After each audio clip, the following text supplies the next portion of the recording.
तो हम लोग जैसे जैसे पराशरी ज्योतिष में प्लैनेट को कैटेगराइज करने के लिए कौन सा हाउस अच्छा है या कौन सा हाउस खराब है, उसको कैटेगराइज करने के लिए हमारे पास बहुत सारे टूल होते हैं।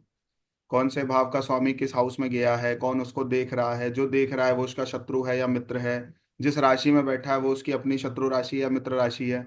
इन सब चीजों को करके हम चेक करते हैं ना, कौन सा प्लेनेट हमारा अच्छा है, हाँ कौन जी। सा प्लेनेट हमारा खराब है। हाँ ठीक है, जी। कौन सा ग्रह हमारा अच्छा है, कौन सा ग्रह खराब है, कौन सा भाव अच्छा है, कौन सा भाव खराब है। ठीक है।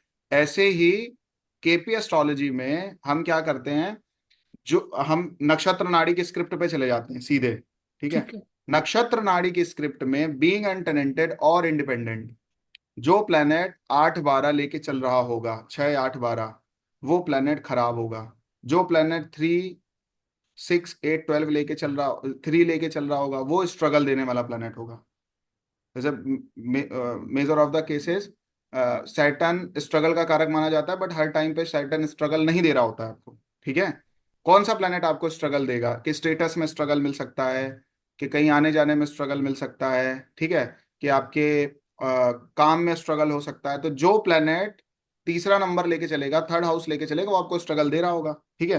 हाँ, अगर आप उसको यूटिलाइज कर रहे हो, कि आप कोई मीडिया में हो, ऑनलाइन का काम कर रहे हो, घर से बाहर रहते हो या दूर रहते हो, ठीक है, थर्ड हाउस अगर वहां पे यूटिलाइज हो रहा है, थर्ड हाउस किसी भी तरीके से यूटिलाइज हो रहा है, तो आप उसको खराब नंबर्स में नहीं लोगे।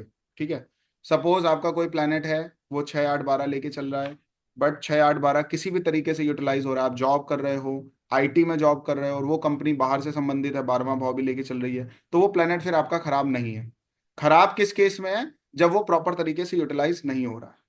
तो खराब ग्रह पता करने का केपी एस्ट्रोलॉजी में सबसे बेस्ट फॉर्मूला ये है कि आपको केवल नक्षत्र नाड़ी पे चले जाना है। नक्षत्र नाड़ी के स्क्रिप्ट में बीइंग अनटेनेंटेड और इंडिपेंडेंट एनएल लेवल पर 6-8-12 जैसे नंबर आएंगे, और मुख्य रूप से 8-12 जैसे नंबर अगर आ रहे हैं, तो वो पर्टिकुलर प्लेनेट खराब है, सीधे खराब है। अब वो किस हाउस का सीएसएल बना है, उससे आप और कंफर्म कर सकते हो। तो भाव कौन सा खराब होगा, जिस भाव के स्वामी में 6-8-12 जैसे नंबर आ रहे होंगे और वो यूटिलाइज नहीं हो रहा होगा। सपोज करियर में आप देख लो 5-8-12 जैसे नंबर आ रहे हैं, बट वो यूटिलाइज हो रहा है, तो करियर ठीक रहेगा, कोई दिक्कत नहीं है। बट अगर वो यूटिलाइज नहीं हो रहा है, तो फिर प्रॉब्लम है वहां पे। ठीक है मोनिका जी, इसको सर मैं इसमें थोड़ा सा। सब लोड में हम कैसे देखेंगे? प्लैनेट की स्क्रिप्ट में अगर हम सब लोड लेवल पे, नक्षत्र लेवल पे तो पॉजिटिव नंबर आ रहे हैं हाउसेस, और अगर सब लोड लेवल पे देखिए, मैं आपको एक बात बता देता हूँ। जो हमने अभी नक्षत्र नाड़ी पढ़ी है, उसकी 3 स्क्रिप्ट्स हैं। ठीक है। एक है सब लेवल की स्क्रिप्ट, एक है एनएल लेवल की स्क्रिप्ट, और एक है सब सब लेवल की स्क्रिप्ट। सब लेवल क्या है, वो सोर्स का काम करता है। सोर्स मतलब माध्यम। सपोज आपके शादी, सपोज करियर के पॉजिटिव जो नंबर हैं वो है 2-6-10-11। ठीक है। या 2-7-10-11, बिजनेस के एस्पेक्ट से आप देखो तो। ठीक है। सपोज नक्षत्र लेवल पे 2-6-10-11 जैसे नंबर आ रहे हैं 10th सीएसएल की स्क्रिप्ट में। मोनिका जी, मेरी बात समझ आ रही है आपको? हाँ जी सर, हाँ जी। 10th सीएसएल की स्क्रिप्ट में 2-6-10-11 जैसे नंबर एनएल लेवल पे आ रहे हैं, इसका मतलब क्या है, इस व्यक्ति का करियर बहुत अच्छा चलना है। कंफर्म। क्यों? क्योंकि एनएल लेवल पे 2-6-10-11 जैसे नंबर आ रहे हैं। लेकिन सोर्स में मान लो 5-8-12 जैसे नंबर आ रहे हैं, जो कि करियर के अगेंस्ट नंबर है। इसका मतलब क्या होगा, नौकरी जब इसको ढूंढनी होगी ना, तो बहुत प्रॉब्लम आएगी, सोर्स में प्रॉब्लम आएगी, इंप्रेशन नहीं पड़ेगा। कभी कभी क्या होता है, आप कोई प्रोडक्ट खरीद को तो ले आते हो, बाद में चलो किसी ज्योतिषी का कोर्स ज्वाइन कर लिया ठीक है, भौकाल भौकाल में आपने ज्वाइन कर लिया, बाद में पता चला आप रिलेट नहीं कर पा रहे, यार बढ़िया नहीं पढ़ा रहे हैं। तो क्यों आपने ज्वाइन किया फर्स्ट क्लिक में, क्योंकि सब लेवल पर अच्छे नंबर है, क्लिकिंग तुरंत हो गई, आपने तुरंत उसका वीडियो पे पहुंच गए, आपको वीडियो बड़ा अट्रैक्टिव दिख गया, मतलब सब लेवल पर चीजें बहुत अच्छी हैं। बट वो वीडियो में आपको कोई कंटेंट नहीं मिला, एनएल लेवल पे प्रॉब्लम है। ठीक है। मान लो वीडियो भी बहुत अच्छा था, रिजल्ट भी बहुत अच्छा मिला, लेकिन अब एंड जब पूरा वीडियो खत्म हुआ, फिर आप स्पॉइल हो गए, कि चीजें समझ में भी आई, सब कुछ हुआ, बट इसका कोई को रिलेशन नहीं समझ में आ रहा है। इसका मतलब सब सब लेवल पे प्रॉब्लम है। मतलब अगर किसी प्लेनेट की स्क्रिप्ट में या किसी सीएसएल का, कोई भी हाउस का जो सीएसएल है, अगर उसके सब लेवल पर अच्छे नंबर नहीं है, तो वो चीज ढूंढने में प्रॉब्लम आएगी। सपोज 7 सीएसएल की स्क्रिप्ट में सीएसएल लेवल पर मैरिज कराने वाले पॉजिटिव नंबर नहीं है जो शादी करा सकते हैं। ठीक है। तो रिश्ते ढूंढने में प्रॉब्लम आएगी, सोर्स नहीं मिलेगा, माध्यम नहीं मिलेगा, लड़की नहीं मिलेगी, लड़का नहीं मिलेगा, ढूंढने में बहुत प्रॉब्लम आएगी। बहुत मेहनत करनी पड़ेगी, कॉन्फ्लिक्ट्स बहुत आएंगे, चैलेंजेस बहुत आएंगे, उसको यूटिलाइज करना पड़ेगा या रेमेडी करनी पड़ेगी, उपाय करना पड़ेगा। फिर एनएल लेवल आ जाता है। एनएल लेवल पर अगर नंबर नहीं है तो शादी नहीं होगी, रिश्ते बहुत आएंगे बट एग्जीक्यूशन में प्रॉब्लम आ जाएगी। सोर्स जिसको बोलते हैं, सोर्स सब लॉर्ड, सोर्स में जो नंबर्स आते हैं अगर वो पॉजिटिव हैं तो आपके पास रिश्ते या अपॉर्चुनिटी बहुत आएंगी। अगर सोर्स में अच्छे नंबर नहीं है तो आपके पास अपॉर्चुनिटी या रिश्ते नहीं आएंगे। नक्षत्र में अगर अच्छे नंबर्स हैं और सीएसएल में अच्छे नंबर नहीं है तो अपॉर्चुनिटी नहीं आएगी, लेकिन जब आएगी तो आदमी बाद में बोलेगा यार इस रिश्ते को मैंने मना किया था, इस रिश्ते के लिए मेरा पूरी फैमिली हाँ नहीं कर रही थी, लेकिन ये रिश्ता वन ऑफ द बेस्ट रिश्ता है, शायद ना करते तो आज आज पछता रहे होते हम। बात समझ आ रही है? ये तो शादी चलेगी या नहीं चलेगी, सपोज हम ये एनएल बताएगा। नहीं शादी ये सब देखो, लोड बताएगा, सुनिए सब लोड सुनिए, ये बताएगा सब सर, सब लॉर्ड बताएगा। सब लोड बताएगा ये। ये सब लॉर्ड बताएगा। मतलब अपॉर्चुनिटी आ रही है नहीं आ रही है, ये सब लेवल पे बात आ गई। सब अपॉर्चुनिटी आने के बाद एग्जीक्यूशन हुआ कि नहीं हुआ, और एग्जीक्यूशन हो गया उसके बाद क्या हो रहा है, एग्जीक्यूशन कराने तक की जिम्मेदारी नक्षत्रा की होती है। कि मतलब सपोज आपके पास जॉब प्रपोजल भी आए और आपने इंटरव्यू भी क्रैक कर लिया और आपने वहां पे जाके ज्वाइन भी कर लिया, अब वहां पे कंपनी आपको 5 साल तक रखती है, जिंदगी भर के लिए रखती है, या अगले महीने निकाल देती है, ये बात सब लेवल पे आ जाती है। क्वालिटी ऑफ रिजल्ट, उसको ज्वाइन करने के बाद सपोज आपको सब लेवल पर अच्छे नंबर थे, आपके पास रिश्ते अच्छे आ गए, एनएल लेवल पर अच्छे नंबर थे, उनका एग्जीक्यूशन भी हो गया, लेकिन शादी करने के बाद एक दूसरे के बीच में बात नहीं बन रही है, ये हो रहा है कि यार गलत स्पाउस चूज कर लिया, या गलत तरीके से शादी हो गई, मुझे तो ब्लैकमेल किया गया या मेरे को फंसाया गया। अब क्वालिटी ऑफ रिजल्ट जो होता है वो थर्ड लेयर होती है। अगर वहां पे पॉजिटिव नंबर्स नहीं होते हैं तो व्यक्ति की लाइफ पूरी स्पॉइल हो जाती है और वो चलने नहीं देती है। फिर क्वालिटी ऑफ रिजल्ट मतलब वो शादी को लेके खुश हो, देखो शादी तुड़वाने की जिम्मेदारी एनएल की है, एनएल पे अगर शादी को सस्टेन करने वाले नंबर्स नहीं होंगे तो शादी नहीं चलेगी, ठीक है। लेकिन क्वालिटी ऑफ, लोग कंपनी में किसी काम कर रहे होते हो और उसी कंपनी को गाली दे रहे होते हैं, क्वालिटी ऑफ रिजल्ट मतलब आप उसको एंजॉय कर रहे हो या एंजॉय नहीं कर रहे हो, ये आपका सब लेवल की पे जब पॉइंट आएगा वहां पे क्लियर होगा। सपोज जैसे मैंने कुछ टाइम पहले किसी को प्रिडिक्शन, किसी कोई मेरे पास आया और उसने कहा कि मेरे को मकान परचेज करना, प्रॉपर्टी परचेज करनी है। तो मैंने कहा प्रॉपर्टी क्यों परचेज करना चाहते हो, रेंट पे ही रहो, क्या फर्क पड़ता है। मतलब मैं प्रिडिक्शन पे बहुत जल्दी नहीं जाता हूँ, क्योंकि अगर मुझे कोई चीज़ में ना दिख जाता है तो मैं नहीं जाता हूँ, मतलब मैं दूसरे मोड में स्विच हो जाता हूँ, मैंने डायरेक्ट मेरे से मुंह से ना नहीं निकलता है। और शायद मेरी वीकनेस भी है, या ऐसा कह सकते हैं मुझे थोड़ा सा ऐसा लगता है कि डायरेक्ट नहीं बोलना चाहिए एस्ट्रोलॉजर को, कुछ तो हिडन कर ही लेना चाहिए, ठीक है। फिर वो मेरे से कहते हैं नहीं सर मेरे को तो प्रॉपर्टी बनानी है और मेरे को तो जाना है, मेरे को तो प्रॉपर्टी लेनी है। मैंने कहा भाई प्रॉपर्टी खरीद भी लोगे तो बेच दोगे, बिक जाएगी।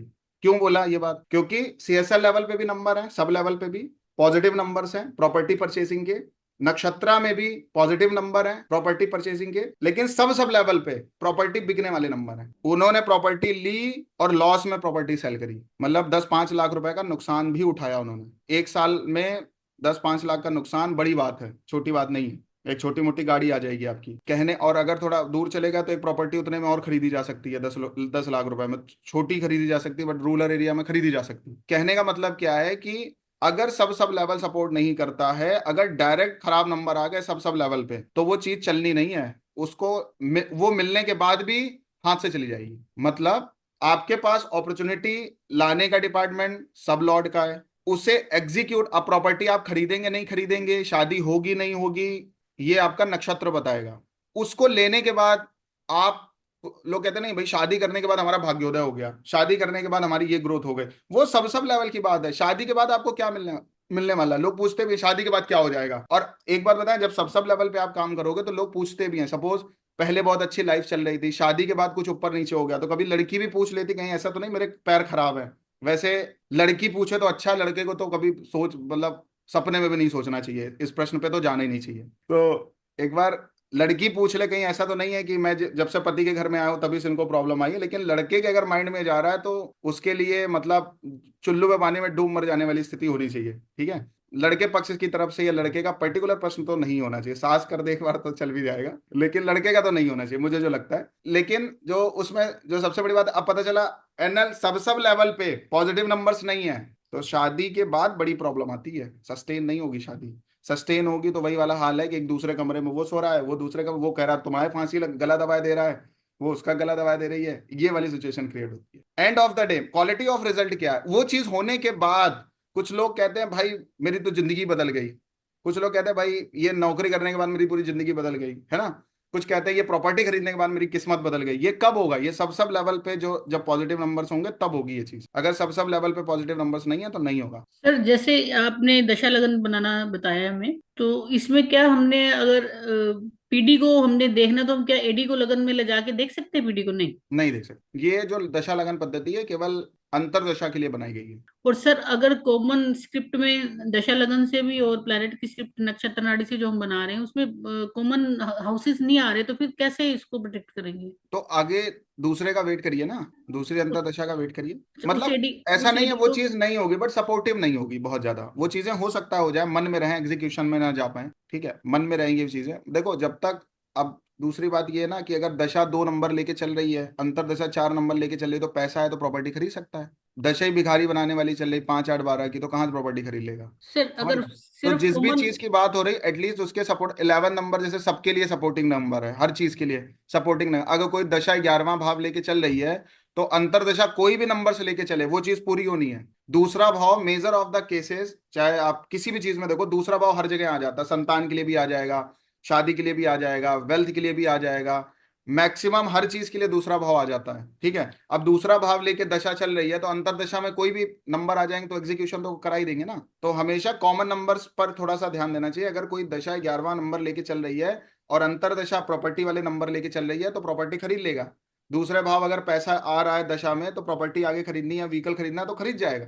तो दशा से आप ये देखो, जो चीज चाहिए हमें वो चीज अंतरदशा के माध्यम से स्पष्ट दिखनी चाहिए, और दशा उसके लिए फेवरेबल होना चाहिए। अगेंस्ट हो गया तो नहीं हो पाएगा। जैसे मैंने आपको बताया करियर के लिए पॉजिटिव नंबर्स क्या है, 2 6 10 11। करियर के लिए खराब नंबर क्या है, 5 8 12। मतलब अगर दशा 5 8 12 लेके चल रही है और अंतरदशा 2 6 10 11 भी लेके चल रही है तो सेटिस्फाइंग जॉब नहीं मिलेगी। मैं ऐसा नहीं कर रहा हूं नौकरी नहीं मिलेगी, नौकरी मिलेगी बट सेटिस्फाई नहीं होगा। हो सकता है सैलरी से सेटिस्फाई ना हो सकता है बॉस से सेटिस्फाई ना हो सकता है इन्वायरमेंट से सेटिस्फाई ना हो सकता है जो उसका बॉडी टोन है, जो उसकी मेंटालिटी है, जो उसकी एनर्जी मतलब टोन है, उस हिसाब से उसको नौकरी ना मिले। समझ रहे हो मोनिका जी? तो सेटिस्फेक्शन नहीं आएगा। सर जैसे एक महादशा है उसमें 5 9 12 चल रहा है हम्म। सोर्स लेवल पे, नक्षत्र लेवल 4 7 10 दे रहे हैं, और ठीक है। सब लोड लेवल पे 4 12 आ रहा है। ठीक है। तो सर ये बच्चा जॉब के लिए ट्राई कर रहा है, तो इसको जॉब कैसे ले पाएगा? 5 कोई भी इसमें नंबर नहीं है, 5 भी उसको निगेट कर रहा है, और जो अंतरदशा हारी है उसका जो सब लोड है वो बाहर 5 की ने नौकरी ढूंढे 5। ना पहले तो। सर बच्चा तो बाहर ही है, फॉरेन में ही है। तो फिर पॉजिटिव ही है ना, क्या दिक्कत आ रही है उसमें सर फिर? 6 नंबर नहीं आ रहा ना, 5 6 को निगेट नहीं कर रहा। 10वां नंबर तो आ रहा है। 10वें से मतलब कोई क्यों ना कोई नहीं है? करियर अभी मेरे पास यूट्यूब में मैंने ये वीडियो अपलोड किया, वहां पे किसी ने बोला सर, मतलब डायरेक्ट कमेंट पड़ा है कि सर मैंने कोई कंपटीशन बीट किया बट 6 नंबर नहीं आ रहा था तो केपी झूठी है। भाई वो सीधे लिख रहा है 2 आ रहा था, 10 आ रहा था, 11 आ रहा था, 6 नहीं आ रहा था, फिर भी मैंने कंपटीशन बीट कर लिया। अरे 2 6 10 11 में से कोई भी नंबर आ जाएगा तो कंपटीशन बीट हो जाएगा। सर किसने कहा नहीं बीट होगा? कॉमन नहीं आ रहा तो भी हम इसको कंसिडर करेंगे ना, जैसे नक्षत्र भाई आपने एडी बोला तो 2 नंबर दे 4 बार, रही है। देखिए मोनिका जी अभी आपने बेसिक पढ़ा है, ठीक है। ठीक है। जब आप एडवांस पढ़ोगे तो जो नक्षत्र नाड़ी में नंबर नहीं है उससे भी 4 5 नंबर और ले आओगे। ये एडवांस का पार्ट है, ठीक है। बहुत सारी चीजें ऐसी और हैं जो अभी आपकी मिसिंग है, इसीलिए मैं कह रहा हूं आपकी अभी 100% प्रिडिक्शंस काम नहीं करेंगी, 70% काम कर जाएगी। क्योंकि अभी जब आप एडवांस पढ़ोगे ना तो आपको कुछ नंबर्स कैलकुलेटेड निकालने पड़ेंगे जो कि नक्षत्र नाड़ी की स्क्रिप्ट में नहीं दिखते हैं। तो अभी आप मोटा मोटा ये देख रहे हो नक्षत्र नाड़ी की स्क्रिप्ट में ये नंबर नहीं है तो आपने बोल दिया। बट अगर किसी को नौकरी मिली है तो नंबर आ रहे होंगे, या नौकरी मिलेगी तो भी नंबर चाहिए। तो 3 4 लेयर्स पे और केपी एस्ट्रोलॉजर्स को काम करना पड़ता है। जब आप अभी अभी जब अपना सॉफ्टवेयर उठाओगे एस्ट्रो सेज वाले ही, जब उसको आप स्क्रॉल करोगे तो केवल केपी कुंडली के बाद जो राशि कुंडली आ रही है उतना ही नहीं है ना, बहुत सारी चीजें और आएंगी उसमें। कुछ ऊपर लिखा होगा L1 L5 करके भी लिखा होगा, इसमें नहीं लिखा हो तो कहीं और लिखा होगा, ठीक है, लिंकेज लिखे होंगे, ठीक है, और भी बहुत सारे प्लैनेट्स लिखे होंगे।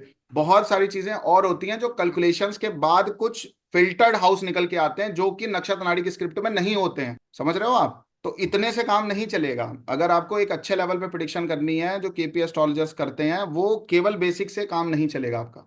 उसके लिए आपको एडवांस में जाना पड़ेगा। जो नंबर्स आपको यहाँ नहीं दिख रहे हैं वहां वो नंबर दिखेंगे आप। तो कैलकुलेशन का पार्ट और होता है। इसको मैंने हिंट देने के लिए थोड़ा सा बताया था कि जो हमारे जो लगन कुंडली होती है उनमें भी जो प्लैनेट्स एक दूसरे को देख रहे होते हैं, कॉम्बिनेशन बनाते हैं, एक्सचेंज में होते हैं, उनके भी रिजल्ट्स आ रहे होते हैं। जैसा कि मैंने दशा लगन में थोड़ा समझाने की कोशिश करी थी, ऐसे ही केपी के फंडामेंटल में कुछ कैलकुलेशंस करनी पड़ती है और उस कैलकुलेशंस के माध्यम से कुछ नंबर्स निकल के आते हैं। जो कि सपोर्टिंग नंबर भी होते हैं, कभी कभी अगेंस्ट भी होते हैं। फिर से मैं आपको एक बात बताता हूँ, ये जो स्क्रिप्ट में नंबर आए हैं, अगर इनके बिलीव करने की बात होगी ना, तो ये केवल 40% ही रिजल्ट देंगे। 60% रिजल्ट देने के लिए आपको कैलकुलेशंस करनी पड़ती है, वो एडवांस का पार्ट है। तो लोग क्या करते हैं, नक्षत्र नाड़ी तक ही समझ जाते हैं कि भाई हमें केपी आ गए और ये नंबर नहीं आ रहा, ये नहीं होगा, समझ गए। बट जब आप उसके अंदर में जाते हो और अंदर में जाते हो और अंदर में जाते हो, तब आपको पता चलता है कि जो चीज नक्षत्र नाड़ी में नहीं दिख रही है, वो चीज कैसे हो रही है। अभी आप देख लोगे शादी नहीं होनी है, किसी का प्रॉमिस चेक कर लोगे शादी नहीं होगी। मैं कह रहा हूं अभी किसी का विदेश जाने का योग होगा, वो विदेश नहीं जा पाएगा। अगर जो नेक्स्ट कैलकुलेशंस है, अगर वो विदेश को सपोर्ट नहीं करेंगी या विदेश के अगेंस्ट नंबर ले आएंगे, वो व्यक्ति विदेश जा ही नहीं सकता। नक्षत्र नाड़ी केवल 40% वर्क करती है। 60% वर्क करने के लिए और भी फंडामेंटल टूल्स हैं, जो कि केपी एस्ट्रोलॉजी का सबसे, मतलब कहते हैं ना, मेन वीपन्स तो अभी आगे हैं, जो शायद विश्वामित्र जी ने भगवान श्री राम को दिया था ना, जब ताड़कासुर का वो वध करने गए थे, ठीक है। जब वध करने गए थे ना, और नानी का वध करने गए थे, मरीच की माँ का जब वध करने गए थे, ठीक है। तो मेन वीपन्स विश्वामित्र ने उनको दिए थे भगवान श्री राम को, जो वीपन से भगवान श्री राम भगवान बने, और वो वीपन खत्म, और जो उनको मिला वो खत्म ही नहीं हो रहा है, इतने मतलब वो अपने आप उसमें शस्त्र आ जाते थे, ठीक है। तो उस वो लेवल की चीज अभी आगे आपको मिलेगी, मतलब उसमें ब्रह्मास्त्र क्या है, वो सब चीजें विश्वामित्र ने उनको बताई थी, ठीक है। तो केपी एस्ट्रोलॉजी का जो अभी मेन क्रक्स है, वो एडवांस में यहाँ पढ़ने वाले, उनमें जो नंबर्स कैलकुलेट होके आते हैं, वो इतने इंपॉर्टेंट होते हैं कि ये नक्षत्र नाड़ी पे भी भारी पड़ जाते हैं। समझ रहे हैं मोनिका जी, ठीक है। तो इस तरीके से थोड़ा सा आपको अगर एडवांस में हो तो पेशेंस रखना पड़ेगा। नीलम जी कैसी हैं आप? अच्छा, मेरा क्वेश्चन एक था कि कस्प में जब राहु और केतु आते हैं तो और उसमें भी वो दे दे एक्सचेंज देयर एनएल आल्सो, तो जी। इतने नंबर आ जाते हैं कि बहुत ही कंफ्यूजिंग हो जाता है फिर। तो एक्चुअल में राहु केतु के पास क्या है ना, दुनिया भर का तो ठेका उन्हीं के पास है। ठीक है। तो आप ये ढूंढ लो कि राहु केतु के केस में आपको क्या चाहिए। अच्छा, जस्ट दोज नंबर्स फिर यस, आप उन्हीं नंबर्स को सेलेक्ट करो जो आपके मतलब के नंबर हैं, अगर वो तो वहां पे मिल रहे हैं। पर रूलिंग प्लैनेट्स का उसमें कुछ इम्पोर्टेंस रहता है क्या? आई मीन जो कौन से साइन में है, कौन से साइन के नंबर्स नहीं हैं, नहीं नहीं, कुछ जितने ऐसे? भी नंबर्स देखिए, जितने भी नंबर्स आपको राहु केतु की स्क्रिप्ट में एनएल लेवल पे मिलेंगे, एनएल लेवल पर, हम्म, उन्हीं नंबर्स को कभी राहु और या केतु बहुत सारे नंबर्स दे रहा होगा, बट वो अनटेनेंटेड नहीं होगा, तो एनएल वाले को ही ध्यान में रखना है हमेशा, ठीक है। एक्चुअल में राहु केतु के पास क्यों इतने नंबर हैं, क्योंकि ये सबसे ज्यादा कंफ्यूज करने वाले प्लेनेट हैं। अगर इनके पास बहुत अच्छे नंबर आ गया तो बहुत शार्प है वो व्यक्ति। अगर ये बहुत सारे ऊपर सारे नंबर अगर, क्योंकि ये maximum major of the cases इनके पास लगभग सारे नंबर होते हैं, ठीक है। मेजर ऑफ जी। द केसेस मतलब आप मैक्सिमम चार्ट्स को जब 60 to 70% चार्ट्स आप देखोगे, तो उनमें राहु केतु के पास 5 या 5 से ज्यादा नंबर होंगे, कभी कभी पूरे 1 से लेके 12 तक ही सारे नंबर आ रहे होंगे उनके पास, ठीक है। तो इसका मतलब ये है कि राहु और केतु के पास तो दुनिया भर का मटेरियल है। अगर वो जैसे आप प्रॉपर्टी की बात कर रहे हो, दशा राहु की चल रही है, तो प्रॉपर्टी वाले नंबर आ रहे हैं, तो प्रॉपर्टी करा देगा, दिला देगा। ओके। उनकी एंड इसमें हाँ, और एक बात थी, ये रेट्रोग्रेड प्लैनेट्स को नॉर्मल तरह से ही ट्रीट करेंगे क्या? देखिए, अभी केपी में वैसे रेट्रो और अस्त का कोई कॉन्सेप्ट ही नहीं है, ठीक है। रेट्रो प्लेनेट का बहुत इंपॉर्टेंट है, जानते हैं कहाँ पे, जब हम प्रश्ना करते हैं केपी के थ्रू, हाँ, मतलब तो वो लेते नहीं है या हम लोग ये तो तो। वहां पे रेट्रो, मतलब रेट्रो रूलिंग प्लेनेट के लिए, वहां पे प्रिडिक्शंस करने के लिए, मतलब अगर मैं आपको बोलूं केपी में अगर रेट्रो प्लेनेट का कहीं बहुत बड़ा यूज है, तो प्रिडिक्शन फॉर्म में है। जब आप फलित करने जा रहे हैं, तो जरूर आपको ध्यान रखना है कि कौन सा प्लेनेट जिसके थ्रू आप प्रिडिक्शंस करने जा रहे हैं, वो कहीं रेट्रो तो नहीं है। और रेट्रो ट्रांजिट में देखा जाता है मैक्सिमम केसेस में, major of the cases transiting planet अगर रेट्रो है, तो वहां पे इसकी प्रिडिक्शन है। बट आप रेट्रो प्लेनेट को एक एडिशनल स्ट्रेंथ के रूप में ले सकते हो, ओके। कि उनके पास एक एडिशनल स्ट्रेंथ है, बहुत ताकत है उनके पास, रेट्रो प्लेनेट को एक बड़ी ताकत के साथ ले सकते हैं। सो पिछला घर वगैरह देखना नहीं है नहीं ऐसा नहीं कुछ? नहीं, ऐसा कुछ नहीं। देखिए मैं फिर से एक बात बोल रहा हूँ, भाव चलित कुंडली में जो प्लेनेट जहां शिफ्ट है, बस आपको वही हाउस उठाने हैं, क्योंकि उन्होंने बहुत कैलकुलेशन करके ही सारा काम किया है। और रेट्रो प्लेनेट को एडिशनल स्ट्रेंथ के रूप में ले सकते हो, वो आपके लिए बहुत इंपॉर्टेंट, उससे ज्यादा ओके। रेट्रो प्लेनेट की कोई वैल्यू नहीं है। अस्त ग्रह इनमें नहीं पढ़ाए जाते हैं, अस्त ग्रह की कोई इंपॉर्टेंस नहीं है। बस अस्त ग्रह को आप ये समझ सकते हो कि वो थोड़ा वीक प्लेनेट है, बस उतना। मतलब सपोज अगर शादी मनी गिविंग नंबर्स है, या कह सकते हैं मैरिज गिविंग नंबर है, या करियर गिविंग नंबर है, ठीक है, और वो प्लेनेट अस्त है, तो वो चीज थोड़ी लेट हो सकती है, लापरवाही हो सकती है, ठीक है, उन चीजों को लेके सीरियसनेस नहीं हो सकती है, ये सब थोड़ी सी चीजें बता, थोड़ी लापरवाही को रिप्रेजेंट करेगा, बस इतना ही है जितना मैंने अपना एक्सपीरियंस किया है। बट बाकी इसके ज्यादा कोई भी बहुत बड़ी कैलकुलेशंस नहीं है, ना अस्त प्लैनेट को लेके ना रेट्रो प्लैनेट्स को लेके। ओके सर, ठीक है, thank you. Thank you Neelam, thank you. Monika ji अभी आप पे आते हैं, लास्ट में आपका क्वेश्चन लेंगे। साक्षी जी पूछिए क्या करेंगे। सर जस्ट फॉर एक क्यूरियोसिटी थी, जैसे हमारा कोई प्लैनेट है जिसकी दशा चल रही है, उसका नक्षत्र जो है वो किसी और का भी बनता है, तो क्या वो उस हाउस को भी एक्टिवेट करता है जो किसी और का नक्षत्र भी हो? देखिए क्या है कि सबसे बड़ी बात क्या है कि आप ये समझ के चलिए, प्लैनेट या तो अनटेनेंटेड होना चाहिए, ठीक है, और या तो नहीं, एक्सचेंज हम में होना चाहिए नक्षत्र। नक्षत्र लॉर्ड तो हम देखते ही नहीं ना कि वो टेनेंटेड है कि नहीं टेनेंटेड है। प्लैनेट को तो देखते हैं, स्टार लॉर्ड को तो देखते हैं, हाँ जी, बट हाँ जो जी। नक्षत्र लॉर्ड है वो अगर किसी और का भी नक्षत्र लॉर्ड है तो क्या वो वाले हाउस को भी एक्टिवेट करेगा, नहीं नहीं नहीं उस नहीं, प्लैनेट को? इतना इतना मत नहीं, जाइए, इतना मत जाइए। नहीं। नहीं, इतना थैंक ही यू। रहिए बस, बहुत ज्यादा इधर उधर नहीं। Thank you. हाँ मोनिका जी क्या कह रही हैं आप। सर क्या ये जो भी हम कैलकुलेशन चाहे प्राचली से कर रहे हैं या केपी से कर रहे हैं, जो भी कैलकुलेशन कर रहे हैं, एंड ऑफ द मतलब उसका क्रक्स ये है कि वो अष्टक वर्ग उस सब का रिफाइन वर्जन है?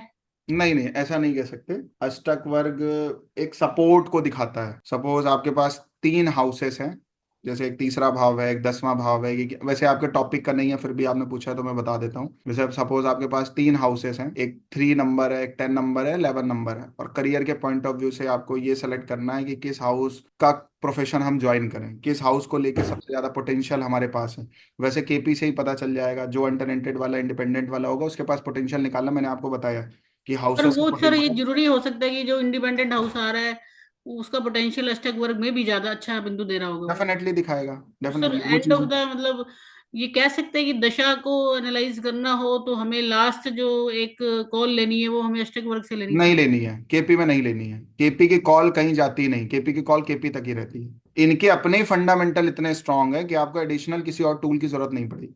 मतलब केपी इवन में जब जो हम आ रहा है। बीएनएन करते हैं, जब हम हम्म। बीएनएन करते हैं तो हम उसमें D9 भी पढ़ाते हैं। जब हम बीएनएन पढ़ाते हैं तो उसमें अष्टक वर्ग भी पढ़ाते हैं। जब हम बीएनएन पढ़ाते हैं तो उसमें और भी 2 4 इधर उधर से चीजें ले आते हैं, मून चार्ट भी पढ़ाते हैं, ठीक है। बट केपी का फंडामेंटल और प्रिडिक्टिव टूल इतना स्ट्रांग है कि आपको किसी और एडिशनल टूल की जरूरत नहीं है, क्योंकि सारा काम ऑलरेडी इसमें हो चुका है।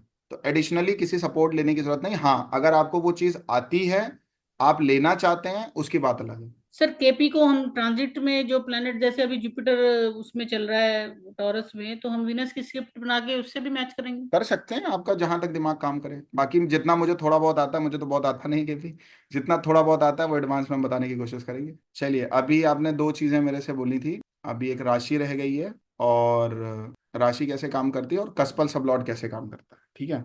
तो कस्पल सबलॉर्ड पर ही थोड़ी बात पहले कर लेते हैं, ठीक है, फिर राशि पे आ जाएंगे। तो कस्पल सबलॉर्ड क्या है उसको समझिए। कस्पल सबलॉर्ड वो एक प्रकार का रिफाइनरी वर्जन है। जैसे फर्स्ट हाउस क्या है, आपकी पर्सनालिटी है, आप हो फर्स्ट हाउस, आपका रंग रूप कैसा है, प्रकृति कैसी है, स्वभाव कैसा है, नेचर कैसा है, कद काठी क्या है, एटीट्यूड क्या है, जुड़ाव किन लोगों से है आपका, क्या चीजें आप पसंद करते हो, क्या चीजें लाइक करते हो, क्या चीजें डिसलाइक करते हो, ये सब फर्स्ट हाउस है, ठीक है। अब उसमें जो भी प्लेनेट आएगा, मान लो किसी का फर्स्ट सीएसएल सन बन गया, तो नेचर कैसा होगा, रूलर नेचर होगा, किंग टाइप नेचर होगा, रॉयल नेचर होगा, रॉयल टेंडेंसी होगी।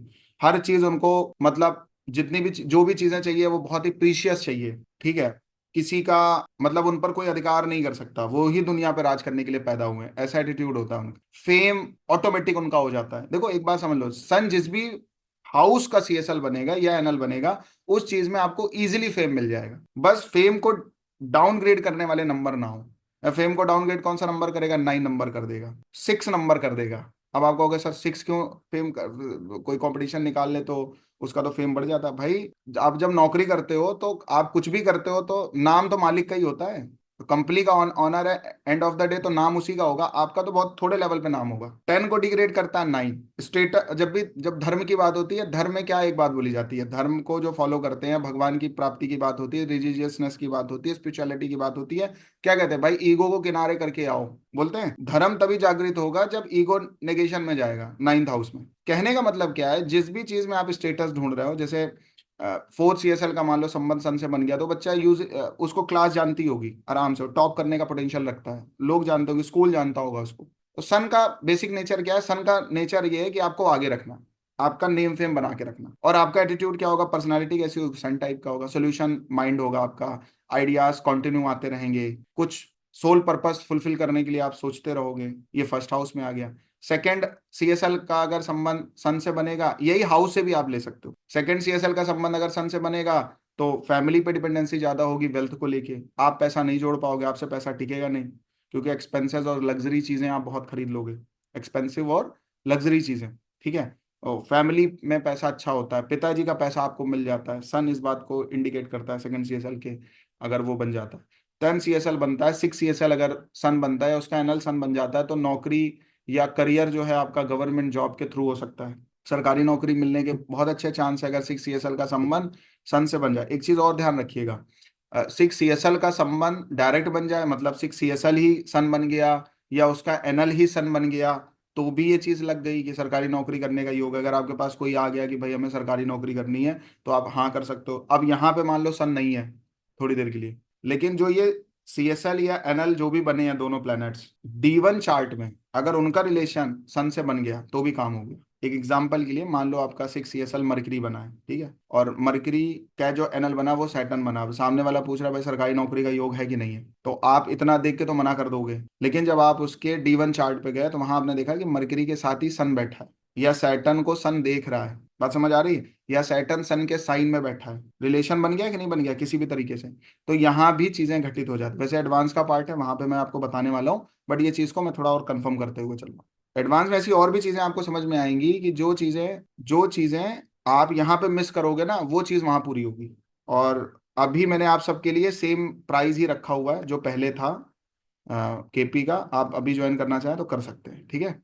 तो कहने का मतलब क्या है, अब सन की बात हुई तो सन ये है, अब 12th हाउस में अगर गया तो उसका नाम कैसे हो सकता है, भाई विदेश गया घूम के आया, भाई बहुत लोग विदेश जाते हैं उनका नाम नहीं होता है, लेकिन कुछ लोग कहते हैं स्टेटस सिंबल बन जाते हैं, भाई ये विदेश में रहते हैं, ये वहीं रहते हैं, उन्हीं के बस उनको आदमी इसीलिए जान रहा है कि फॉरेन से आए वो विदेश में आए, और उनको भी मजा आता है वो चीज बताने के लिए। रिकग्निशन कैसे मिल रहा है, आपकी इमेज कैसे बन रही है, आपको फेम कैसे मिल रहा है, जिस सीएसएल का संबंध सन से बनेगा उस चीज से आपको फेम मिल जाएगा, यूजली फेम मिल जाएगा। किस चीज में आपका लॉस होगा, कौन सी चीज में आपको इन्वेस्ट करना पड़ेगा, कौन सी चीज आपको नुकसान देगी, कहां पे आप कंफ्यूज रहेंगे, मून जिस हाउस का सीएसएल बनेगा उन चीजों में आप इस इनिशियल स्टेज पे कंफ्यूज रहोगे। आपने कभी, एक जो फीमेल होती है वो वीनस होती है, जब उसकी शादी होती है और जब तक उसको संतान की प्राप्ति नहीं होती है तब तक वो वीनस रहती है, और वीनस से फिर वो मून बनती है। आपने उसका स्ट्रगलिंग टाइम देखा है, जब फर्स्ट टाइम बच्चा कंसीव करती है कोई भी फीमेल, है ना, तो वो उसके लिए बहुत ही टफेस्ट टाइम होता है कि नहीं होता है, बट रिजल्ट में जब बच्चा मिल जाता है तो वो उन सारे जो भी उसने तकलीफ मुसीबत झेली है वो सब किनारे कर देती है, पहले ही जब बच्चे की चीख सुन लेती है, उसको देख के मुस्कुरा देती है, वो सब भूल जाती। ऐसे ही चंद्रमा है, जब चंद्रमा आपको कुछ देने पे आएगा तो बहुत ही टफनेस देगा आपकी लाइफ में। तो कहाँ टफनेस मिलने वाली है, कहाँ पे लॉस होने वाला है, कहाँ पे स्ट्रगल होने वाला है, जिस सीएसएल का संबंध चंद्रमा से बनेगा। सपोज आपका 7 सीएसएल का संबंध मून से बना है, लेकिन 2 7 11 जैसे नंबर भी आ रहे हैं, लेकिन चंद्रमा बना है, फिर भी आपको भटकाएगा, क्लैरिटी नहीं देगा, किससे शादी करें किससे ना करें। आपके पास ऐसे 50 रिश्ते होंगे कि आप कंफ्यूजन में चले जाओगे कि भाई किससे शादी करें।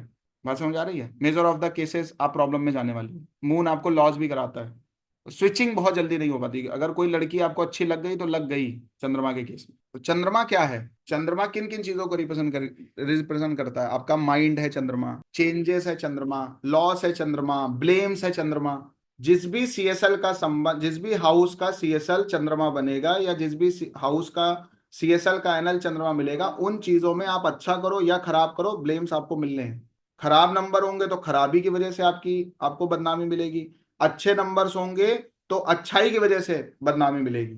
लोग आपकी, जैसे होता नहीं, लोग कहते हैं भाई सर मैं इतनी मेहनत करता हूं, मैंने इतनी बड़ी प्रॉपर्टी बनाई, मैंने इतना बड़ा घर बनाया, मेहनत मैंने करी, जले दूसरे जा रहे हैं, तब भी हमारे लिए लोग कांटा बोते रहते हैं। भाई हो सकता है 4th सीएसएल का संबंध चंद्रमा से बना हुआ, आदमी कभी पचा ही नहीं पाएगा कि ये चीज आपने करी है। मैंने क्या बोला, चंद्रमा क्या है, लॉस है चंद्रमा, डी फेम है चंद्रमा, चेंजेस है चंद्रमा।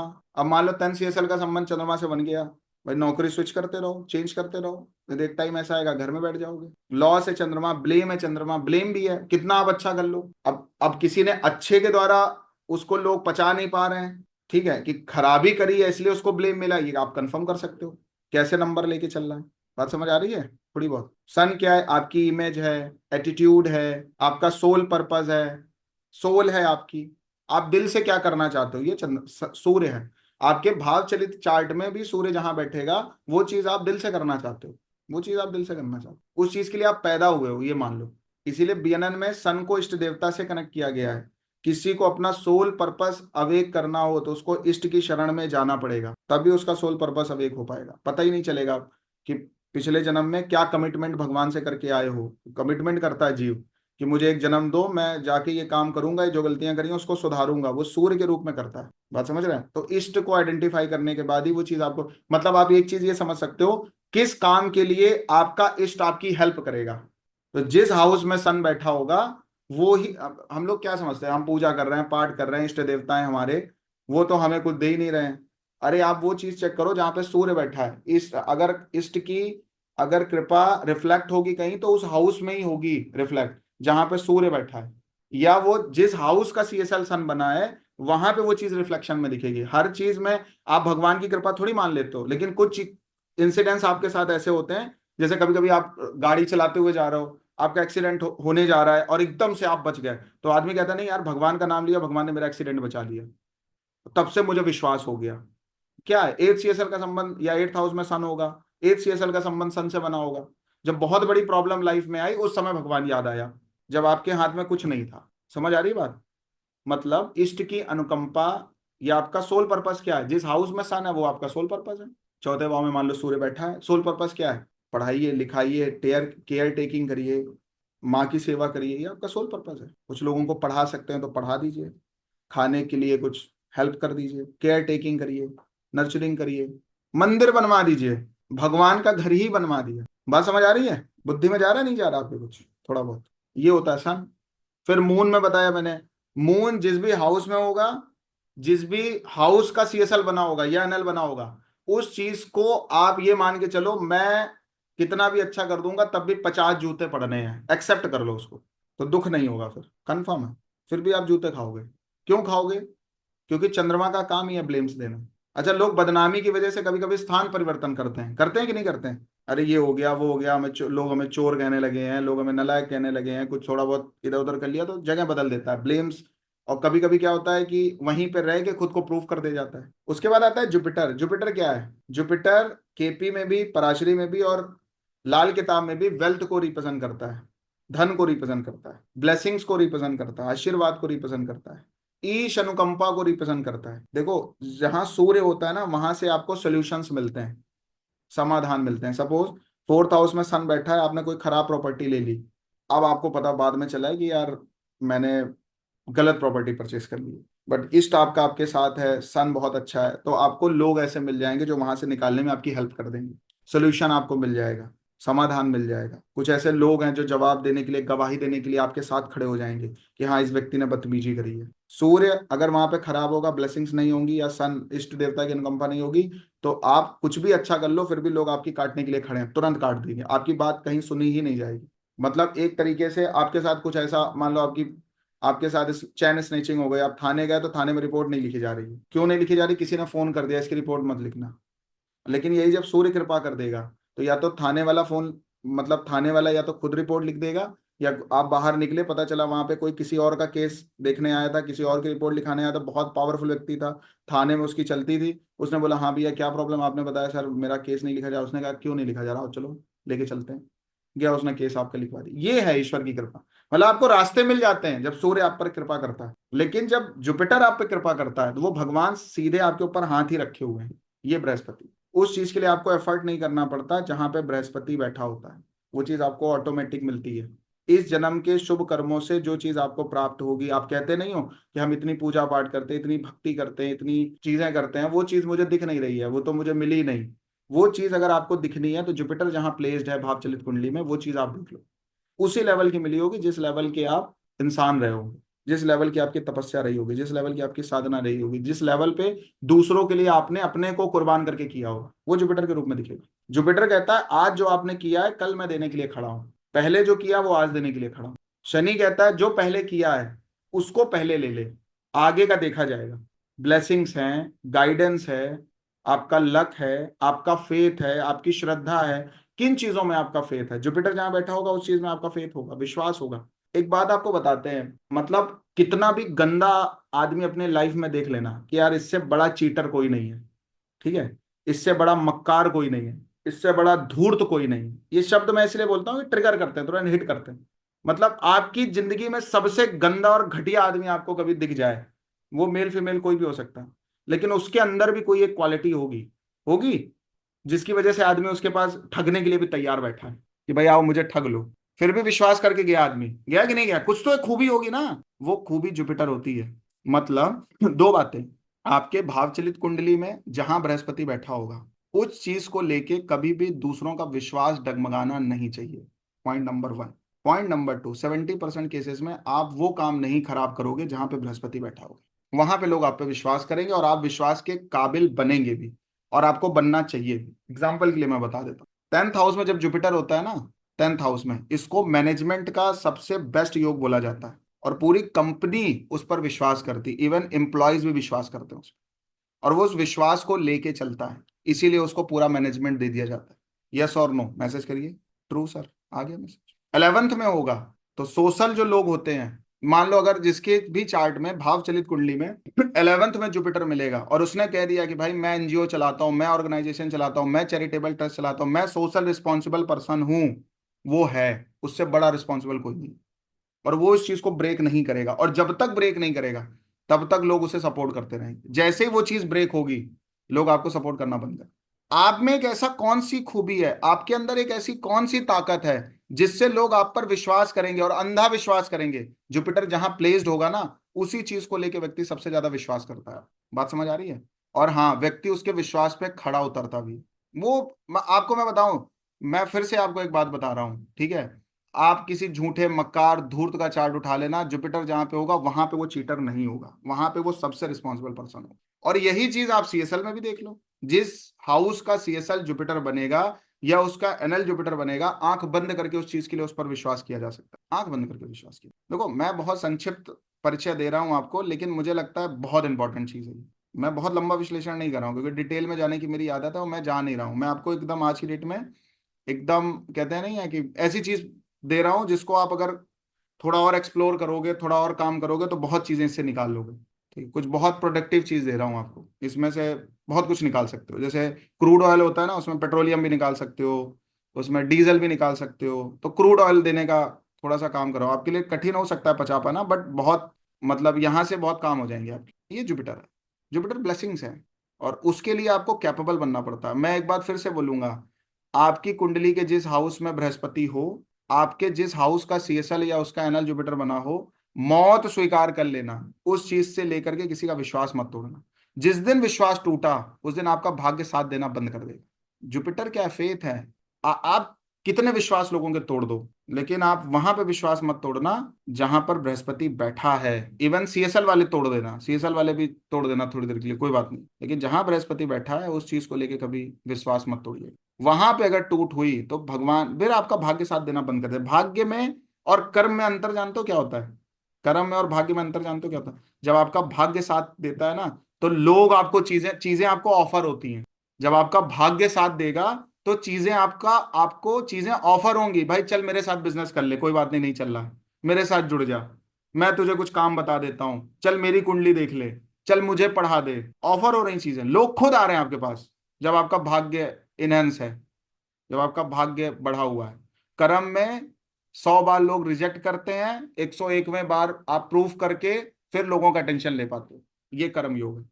कर्म क्या है? खुद को बहुत बार प्रूफ करना है मार्केट में, और फिर लोग एक आध बार आएंगे ना तो टेस्ट करने आएंगे, फिर वहां से निकल जाएंगे। एक गोलगप्पे वाले के पास वैसे ही दुकान में 100 लोग खड़े हैं, वो अच्छा बना रहा खराब बना रहा तब भी खड़े हैं, वो लकी पर्सन है। और एक गोलगप्पे वाला 100 लोगों को बुला रहा है, सर पानी चेक कर लो फिर खा लेना अच्छा लगे, तो उनमें भी आदमी पानी चेक भी कर ले रहा, 2-4 गोलगप्पे भी खा ले रहा, उसके बाद कह रहा भैया आपका अच्छे नहीं है गोलगप्पे, फिर वही भाग्य वाले व्यक्ति के पास जा रहा है वो। ये कर्म और भाग्य में डिफरेंस है। तो मतलब क्या हुआ, जैसे ही आपने किसी की श्रद्धा और बड़ी विश्वास को तोड़ा, ब्रेक किया, आपका ईश अनुकंपा या ब्लेसिंग्स रुक गई तुरंत। और फिर आप देखो, जो आपका सबसे बड़ी एबिलिटी थी वो अब सबसे बड़ी वीकनेस बन गई है। समझ आ रही है? सबसे ज्यादा व्यक्ति ट्रोल कब होता है सोशल मीडिया में? जो वो दिखाना चाह रहा है, दिखना चाह रहा है, और जब उसकी एग्जैक्ट रियलिटी पता चल जाती है। होता है कि नहीं होता है? आज केजरीवाल को कितना लोगों ने विश्वास किया, हो सकता है वो कल को फिर सीएम बन जाए, क्योंकि जो उनकी नीतियां हैं, जो उनकी चीजें हैं, वो लोगों के मतलब खून तक पहुंच गई हैं। हो सकता है फिर से सीएम बन जाए, लेकिन लोगों का विश्वास तो टूट ही गया ना। आसाराम बापू पे लोगों का विश्वास तो टूट ही गया ना। भले वो गलत नहीं थे या हैं नहीं है, भगवान जाने, क्योंकि अभी तक तो जिस हिसाब से उनको सजा मिली है तो दोषी हैं तभी सजा मिली होगी। कुछ लोग कहते हैं भाई उनकी गलती नहीं थी, उनको फंसाया गया, तो जो भी बात है हम उस पर नहीं जा रहे हैं। विश्वास तो टूट गया ना लोगों का। तो आपका पतन कब हो जाएगा, आपका भाग्य सपोर्ट करना कब बंद कर देगा? जिस हाउस में जुपिटर बैठा है, जब उससे आप कभी गद्दारी कर लेंगे, वहां पे धूर्तबाजी नहीं चलेगी, वहां पे अविश्वास नहीं चलेगी। वहां पे आपको सबसे ज्यादा लॉयल और रिस्पॉन्सिबल रहना है, जहां पे आपका जुपिटर है या जिस सीएसएल का संबंध जुपिटर से बना है। और major of the cases, maximum of the cases, व्यक्ति वहां पे लॉयल और रिस्पॉन्सिबल रहता है, अगर वो मार्केट में चल रहा है तो मैं आपको एक बात और बोलता हूँ, एज पर बीएनएन एस्ट्रोलॉजी जो लोग होते हैं वो जुपिटर होते हैं। किस काम को करके लोग आपसे जुड़ना पसंद करेंगे, जुपिटर जिस हाउस में होगा उस काम के माध्यम से आप दूसरे लोगों को जोड़ पाओगे। वो हम आज की डेट में एक बात बोलते हैं ना, कौन सी मार्केटिंग है वो, एमएलएम वाली जो होती है, या चैन बनाओ, जो कुछ भी है वो जुपिटर ही उसको लेके चलता है। तुम 2 को जोड़ो, फिर दूसरा 20 को जोड़े, फिर 40 को जोड़े, वो जो भी है, मतलब कोई उसमें कर रहा है तो मैं उसको गलत नहीं ठहरा रहा हूँ। अच्छा भी लोग करने वाले कर रहे हैं, नहीं करने वाले कुछ नहीं कर पा रहे हैं, ठीक है। बट जो ओवरऑल बात है वो ये है कि लोग आपसे किस काम की वजह से जुड़ना पसंद करेंगे, लोग आपसे क्यों जुड़ना पसंद करेंगे, और कब जुड़ना पसंद करेंगे? जब आप उस हाउस का काम करोगे जहां पे जुपिटर प्लेस्ड है आपके भाव चलित कुंडली में। उस काम को करके आप दूसरे को जोड़ सकते हो। जोड़ना इन द सेंस क्या है, उस काम को लेके आप इतने रिस्पॉन्सिबल पर्सन हो, या कि लोग आप पर इजीली ट्रस्ट कर ले। ट्रस्ट संबंध, ट्रस्ट ही जुपिटर है और सजेशन ही जुपिटर है। यूट्यूब सजेशन आता है ना, सजेस्ट वीडियोस आते हैं यूट्यूब में, सजेशन फ्रेंड रिक्वेस्ट भी आती है कि भाई सजेस्ट में आपके आ रहा है, देखिए कौन है, वो जुपिटर है। विश्वास, फेथ, ट्रस्ट। अब क्या होता है, कोई आपके पास फ्रेंड रिक्वेस्ट आई, लेकिन म्यूचुअल में वो मित्र आपको दिख गया जो जिसके आप बहुत क्लोज हो, तो एक बार ट्रस्ट हो गया ना यार, इसको जानता है, ये इसका फ्रेंड है, तो आ गई है तो अच्छा ही होगा। अच्छा है तो अच्छा होगा, खराब है तो खराब होगा। 1 मिनट में आप डिक्लेयर करते हो कि इसको एक्सेप्ट करना है या हटा देना है। होता है कि नहीं होता है? कंफर्म करना है या छोड़ देना है, भीड़ बढ़ा के रखना है या डिलीट कर देना है, क्या करना है? अगर कोई म्यूचुअल फ्रेंड में आपका ऐसा कोई दोस्त दिख गया जो कि कॉमन फ्रेंड में, कि जो कि आपका भी बहुत अच्छा दोस्त है, तो आप एक्सेप्ट भी कर लेते हो मैक्सिमम केसेस में। ये सब चीजें जुपिटर। तो मैं आपको एक रेमेडियल पार्ट बोलूंगा, बृहस्पति जिस हाउस में बैठा हो ना भाव चलित कुंडली में, उस चीज को लेकर कभी विश्वास मत तोड़िएगा। मतलब 10th हाउस में है, तो अगर आपको जो जिम्मेदारी दी गई है, बॉस ने दी है, काम ने दी है, जो भी आपकी रिस्पॉन्सिबिलिटी होती है, उसको लेकर विश्वास नहीं तोड़ना है कभी भी। आप पनपते जाओगे, फलते फूलते जाओगे, आपकी ग्रोथ भी तो जुपिटर ही है, फिर उस ग्रोथ होती चली जाएगी आपकी। हम क्या करते हैं मैक्सिमम केसेस में, हम उन्हीं जगहों पे चोट मार रहे होते हैं जो कि हमारा बहुत बड़ा स्ट्रेंथ होता है। इस बात को समझिएगा, ठीक है। शनि क्या है? शनि हार्ड वर्क है, शनि पेन है, शनि रिस्पॉन्सिबिलिटी है, शनि टाइम पंचुअलिटी है, लाइबिलिटी है, कर्म है। शनि चाहे कर्म कर रहे हो, चाहे चाहे कर्म काट रहे हो। कभी कभी क्या होता है, हम कुछ ऐसा काम कर रहे होते हैं जिससे दूसरों का तो बेनिफिट हो रहा होता है, हमारा नहीं हो रहा होता। आप इसको मान के चलो, शनि जहां बैठा है, अगर वो काम करके आपको बेनिफिट हो रहा है, आपको पर्सनल बेनिफिट हो रहा है, इसका मतलब शनि आपका अच्छा है।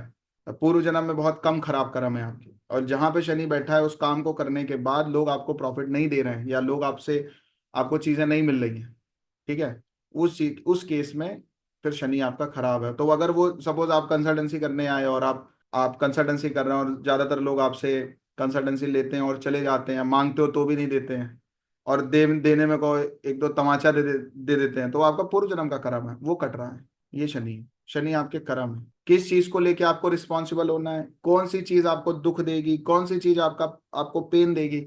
मतलब अगर आपको देखना है, जैसे हम पराशरी ज्योतिष में बोलते हैं ना, 8th लॉर्ड जिस हाउस में जाके बैठेगा वो चीज आपको दुख देगी, तो शनि भी वही सेम काम करता है।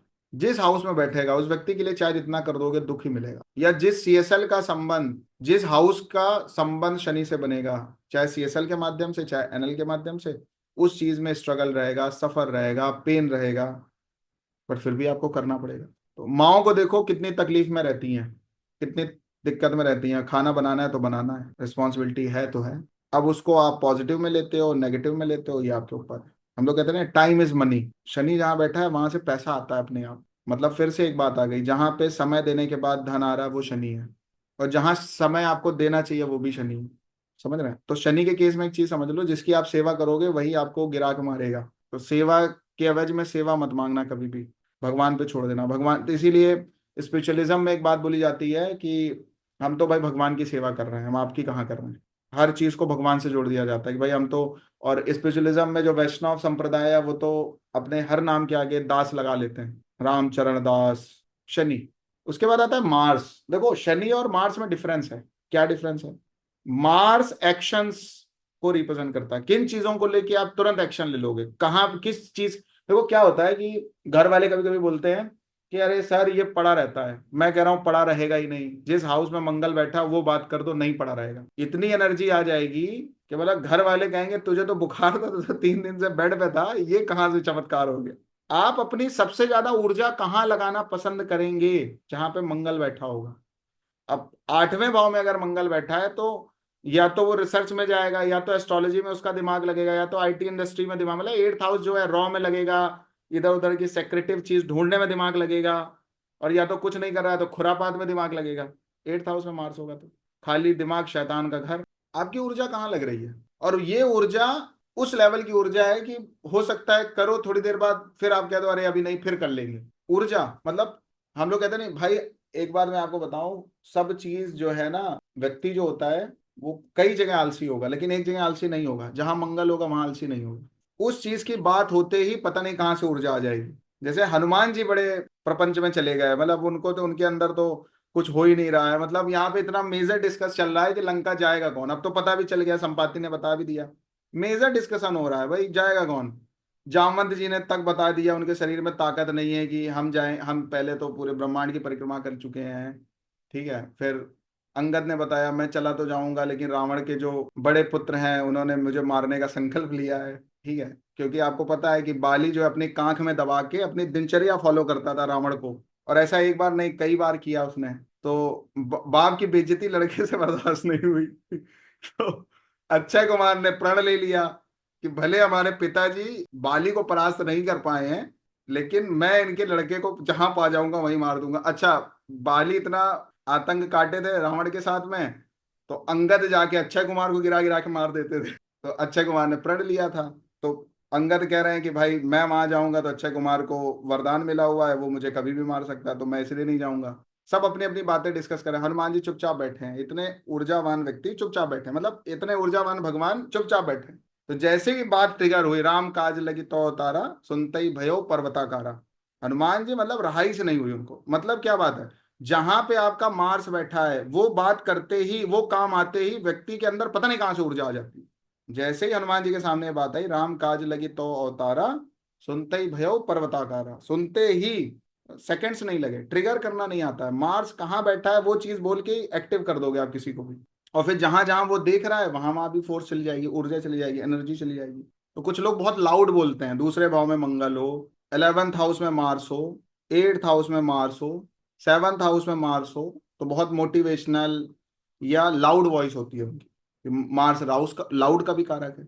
बात समझ आ रही? तो मंगल जहां पे होगा उस वो काम आते ही व्यक्ति के अंदर ऊर्जा पता नहीं कहां से आ जाती, पता नहीं चलेगा। 10th हाउस में इसलिए one of the best placement बोली गई है। मतलब जो काम आपको सौंपा जाएगा उस काम की को लेकर के आपके अंदर ऊर्जा आ जाएगी अपने आप, और दिशा बल भी मिल जाता है मंगल को। समझ आ रही है बात? तो ये मंगल है। शुक्र क्या है? शुक्र सुख है। किस चीज को आप इंजॉय करने वाले हो, ये वीनस। क्या एंजॉय करने वाले? 3rd हाउस में वीनस है, ट्रेवलिंग एंजॉय करोगे, एंजॉय है वीनस। वीनस क्या है? इफेक्ट है, और सॉरी इंजॉयमेंट है। किस चीज को लेकर रिलैक्स्ड रहोगे, किस चीज को आराम से करोगे, किस चीज को तसल्ली से करोगे, किस चीज को बहुत बेहतर तरीके से आप कर सकते हो, क्रिएटिव तरीके से कर सकते हो, प्रोडक्टिव मटेरियल आप बना सकते हो, कहाँ से कमा सकते हो, सब वीनस है। जिस हाउस में बैठेगा वहां से आपकी इनकम हो सकती है। वीनस जिस हाउस में बैठेगा उस चीज को आपसे बेहतर कोई नहीं कर सकता। लोग पूछते हैं मुझे अपनी पॉलिशिंग कहाँ करनी है, किस फील्ड में मैं खुद को पॉलिशिंग करूं। पॉलिशिंग एक शब्द सुना है आप सबने? जब आभूषण भी बन जाता है, आभूषण मतलब कोई भी आपकी ज्वेलरी जब बन जाती है तो उसमें भी पॉलिशिंग होती है। क्लोथ्स होते हैं उनकी, जो अच्छे एक्सपेंसिव क्लोथ्स हैं, ब्रांडेड क्लोथ्स हैं, उनकी पॉलिशिंग होती है, तब उनकी चमक आती है। पॉलिशिंग मतलब कोई भी कमी ना रह जाए, उसको चेक किया जाता है पूरी तरीके से। जो आज की डेट में आप ब्रांडेड जितनी भी लग्जरी देखते हो, अगर उनका एक धागा भी ऊपर नीचे हो जाता है तो उसको वो डिस्कार्ड कर देते हैं। शार्पनेस पे जब काम होगा, क्लैरिटी पे जब काम होगा, फोकस होकर के जब काम होगा, मतलब जब मोस्ट एक्सपेंसिव या मोस्ट प्रीमियमनेस पे आप कभी काम करोगे, तो वो वीनस है। तो वो कौन सी एक ऐसी चीज है जो आपसे बेहतर कोई नहीं कर सकता। और आप दुनिया का ध्यान अपनी तरफ आकर्षित कर सकते हो, क्योंकि आकर्षण का कारक भी वीनस है। तो 10th हाउस में वीनस होगा तो आपका काम आकर्षित करेगा दूसरों को, आप किस तरीके से करोगे, इस तरीके से परोसोगे। 8th हाउस होगा तो आपका प्रोसेस बहुत बढ़िया होगा, जो भी प्रोसेस होगा। 3rd हाउस में होगा तो ये one of the best placement है वीनस की, टीवी पर्सनैलिटी है। 5th हाउस में हो तो अ, मतलब एक्टर या एक्ट्रेसेस, मतलब या किसी भी तरीके का हिडन टैलेंट होता। मैं एक बात आपको और बता रहा हूँ, भगवान आपको क्या देना चाहते हैं और क्या काम आपको बहुत ही इजीएस्ट और कन्वीनियंस वे में चीजें प्राप्त करा देगा, ये वीनस बता। मैं एक बात फिर से कह रहा हूँ, भगवान सॉल्यूशंस रास्ता कहाँ दिखाना चाहते हैं वो सन बता देगा। भगवान ने आपके अंदर गुण कौन सा दिया, क्योंकि गुण जुपिटर है, वो जुपिटर बता देगा। भगवान आपको मेटेरिस्टिक चीजों में क्या देना चाहते हैं ये वीनस बता दे। वीनस जिस हाउस में बैठा होता है वो चीज आपको ऑटोमेटिक मिल जाती है भगवान की कृपा से। और अगर नहीं मिल रही है तो एक बार ईश्वर से प्रार्थना कर लो, वो चीज आपको प्राप्त होने लग जाएगी। सपोज वीनस 3rd हाउस में है, आपके एफर्ट्स वर्क नहीं कर रहे, आप जो प्रयास करते हो वहां पे असफल हो जाते हो, एक बार भगवान के सामने खड़े होकर प्रार्थना कर लो। मैं आपको गारंटीड बोल सकता हूँ 43 डेज के अंदर आपको ये रियलाइज हो जाएगी ये प्रार्थना मैंने भगवान से करी थी। और ये भगवान आपकी सारी प्रार्थना स्वीकार नहीं करेंगे, लेकिन वीनस जिस हाउस में बैठा है वो प्रार्थना स्वीकार होनी ही है। तो मतलब हम कहते नहीं ईश्वर से क्या मांगे, वो मांगो जहां वीनस बैठा है, वो तुरंत मिल जाएगा। आप कहीं पे स्टक हो गए हो, वहां पे सन को पकड़ो, रास्ता नहीं मिल रहा, सोल्यूशन नहीं मिल रहा, फंस गए हैं, समाधान नहीं मिल रहा, जो चीज आपको भगवान से ही चाहिए वो वीनस बताएगा। वो आपके अंदर, हर व्यक्ति के अंदर कुछ ना कुछ गुण होते हैं ना, हम कहते नहीं है भाई व्यक्ति के अंदर कुछ ना कुछ गुण है, वो कौन सा, किस चीज का गुण है आपके अंदर, क्या चीज ऐसी है जो औरों में नहीं देखने को मिलेगी, वो जुपिटर बता देगा गुण के रूप में, जिसकी वजह से व्यक्ति की पहचान होती है, जिसकी वजह से वो सच में इंसान है। हम कहते नहीं भाई तुमसे तो अच्छे पशु हैं, लेकिन फिर भी कोई ना कोई एक ऐसा गुण होगा जिसकी वजह से लोग अप्रिशिएट करेंगे, यार ये चीज तुम्हारे में बहुत अच्छी है। प्रार्थना जो है ना वो वीनस है। मतलब मैं आपसे कह रहा हूँ भगवान से खूब मांगो, लेकिन वो मांगो जहां पे शुक्र बैठा है। सब चीज भगवान नहीं देने वाले, ये चीज का प्रॉमिस लेके आए हो ऊपर से, इस चीज का प्रॉमिस लेके आए हो। अब 11th हाउस में किसी का वीनस बैठा हो, लोग मांगो कि अच्छे मित्र मिले, अच्छे लोग मिले जो मेरी हेल्प करें, मिल जाएंगे लोग, अच्छे फ्रेंड्स मिले, कुछ ऐसे लोग मिले जो बड़े भाई की तरह मेरा साथ दें, मिल जाएंगे। अब 1st हाउस में क्या मांग सकते हो, थॉट मांग सकते हो, विचार मांग सकते हो। 1st house is thought. अब सब अपना अपना प्रश्न डालने लगे 12th हाउस में क्या है सर, अच्छा सबको मांगना है, एक काम करो पहले 2-2 लाख मेरे अकाउंट में डालो फिर हम आपको बताते हैं 12th हाउस क्या है, किन किन चीजों का है। सपोज आप हॉस्पिटल में एडमिट हो गए और आप डिस्चार्ज नहीं हो रहे हो, बोलो ना आप जेल जाने वाले हो, आपकी कोई गलती नहीं है, और यही प्रार्थना करो भगवान कुछ ऐसा ना करें जिससे हमें जेल जाना पड़े, हमें हॉस्पिटल जाना पड़े। देखो कैसे काम करती है। विदेश जाने का मन है, वीजा नहीं लग रहा, रेजिडेंशिप वहां की मतलब परमानेंट रेजिडेंशिप नहीं मिले और आप एलिजिबल भी हैं, दोनों बातें हैं, कहीं से आपके काम नहीं बन रहे, आपने प्रार्थना कर ली भगवान ये काम मेरा बन जाए। वीनस है, हेल्थ को लेके कुछ ऊपर नीचे आ गया, 1st हाउस में वीनस है, आपको कोई तकलीफ हो गई, हेल्थ इश्यूज हो गए, प्रॉब्लम कुछ आ गई, और भगवान से आप एक बार प्रार्थना कर लेंगे आपकी प्रॉब्लम रिजॉल्व होने लग जाएगी ऑटोमेटिकली, या कभी हो सकता है वो प्रॉब्लम ही ना है। हमारे यहाँ जो आरती करने की परंपरा है, प्रार्थना करने की जो परंपरा है, स्तुति करने की जो परंपरा है, स्तुति प्रार्थना और ये सब चीजें करने से जहां वीनस बैठा होगा वो चीज आपको ऑटोमेटिकली मिलना चालू हो जाती है। भगवान आपको बैठे हैं देने के लिए, लेकिन क्या देने के लिए बैठे हैं, जहां पे वीनस बैठा होगा। सब कुछ मांगोगे तो नहीं मिलेगा। चौथे में बैठा है तो गाड़ी घोड़ा वाहन मिल जाएगा। तीसरे में बैठा है तो भगवान से प्रार्थना करो ना कि हम जो करें उसमें सफल हो, हमारे नाविक बन जाओ। 8th में है, कोई बड़ी प्रॉब्लम आ गई तो भगवान ये प्रॉब्लम आप ही निकाल पाओगे और कोई नहीं निकाल पाएगा, निकल जाओगे। सन जहां बैठा होता है वहां पे कोई आइडिया आ जाएगा आपको। जुपिटर जहां पे बैठा होगा वहां पे कोई व्यक्ति खड़ा हो जाएगा। वीनस जहां पे बैठा होगा वो चीजें भगवान खुद एग्जीक्यूट करते हैं। मतलब भगवान आपका हाथ पकड़ के वहां से निकालने वाले हैं जहां वीनस बैठा है, या वो चीज आपको अपने हाथ से देने वाले हैं, और ये चीज आप रियलाइज भी करोगे। और अगर आपको लगता है जहां पे शुक्र बैठा है वो चीज आपको खूब मिली है और चाहिए, तो भगवान को प्रार्थना करना चालू कर दो, बोलना चालू कर दो, थैंक यू बोलना चालू कर दो, वो चीज और बढ़ना चालू हो जाएगी। हम लोग कहते हैं नहीं जो मिला है उसका शुक्राना तो करो, जो मिला है वही मिलेगा भगवान की तरफ से, और उसी चीज का आप शुक्राना कर पाओगे जहां शुक्र बैठा हो। ये एक्सपीरियंस चीजें हैं, ऐसे मतलब आपको नहीं बता रहे, बुक वाली और यूट्यूब वाला मटेरियल नहीं है, एक्सपीरियंस। और एक बात बताएं, ये एस्ट्रोलॉजी का एसेंस है जो मैं आप सबको दे रहा हूँ, और शायद यही काम आता है आप सबके भी, और जो क्लाइंट आपके आता है ना पास में, उसके बाकी सब चीजें तो ऐसे ही पढ़ा रहे हैं, वो तो पैसा लिया है तो चक्री की तरह घुमाओगे ही आप हमको, ठीक है, और घूमना भी पड़ेगा। ठीक है, लेकिन जो एसेंस है वो यही है। इसीलिए एस्ट्रोलॉजी की जरूरत है हम सबको। ज्योतिष की जरूरत क्यों है? इसीलिए आंख खोल दे आपका, भगवान के नेत्र है ना ज्योतिष, आंख खुल जाए, आपका नजरिया बदल जाए, सोच बदल जाए। अब आपको पता चल गया शनि जहां पे है उस चीज को लेकर दुख नहीं लेना है, उसकी केवल सेवा करनी है। आपकी आंख खुल गई कि नहीं? पहले आप एक्सपेक्टेशन में जा रहे होंगे तो वो चीजें फुलफिल नहीं हो रही होंगी तो आप दुखी हो रहे होंगे। अब आपको रियलाइजेशन हो गया कि भाई वो मेरी रिस्पॉन्सिबिलिटी है, मुझे करना, उनसे कुछ नहीं चाहना है। आंख खुल गई, नजरिया बदल गया, बुद्धि बदल गई, हो गया काम। अब शादी नहीं हो रही है, शादी का योग नहीं है, लेकिन सर ने पंडित जी ने, एस्ट्रोलॉजर ने बोल दिया भाई क्यों शादी पे फोकस करो, करियर पे फोकस करो ना, जब समय होगा तो शादी हो ही जाएगी। लेकिन उस शादी के सोच की वजह से आपका करियर भी प्रॉब्लम में जा रहा है, जो कि बहुत अच्छे नंबर्स हो सकता है करियर के चल रहे हो, लेकिन आप उसको भी। तो इसलिए एस्ट्रोलॉजर को बहुत चीजों पे ध्यान, आपके मुंह से शब्द क्या निकले हैं वो छने हुए होने चाहिए। और हर बात तो बोलने की है ही नहीं, क्योंकि 8th हाउस का प्रोफेशन है हमारा आपका। हम लोग क्या करते हैं, जो बोलने वाली चीज है वो पहले बोलते हैं, जो और काम करने वाली चीज है उसको छुपा ले जाते हैं, वो बोल भी नहीं पाते हैं। मैंने तो जो अच्छे कंसल्टेंट देखे हैं ना, वो प्रूव करने पर नहीं जाते कि मेरे को बहुत आता है। मैंने जो मेरी लाइफ में रियल कंसल्टेंट्स देखे हैं जो सच में अच्छी काउंसलिंग करते हैं, वो प्रूफ करने पे नहीं जाते, कभी भी नहीं गए। वो बस कहते हैं भाई, अब कोई गया शादी कब होगी, कह रहे भाई शादी का समय नहीं है अभी तो आपका, अभी करियर पे फोकस करिए। मतलब जो उनको दशा अच्छी दिख रही है उस पे उनका माइंड सेट करना है, उस पे उनको स्विच कराना है।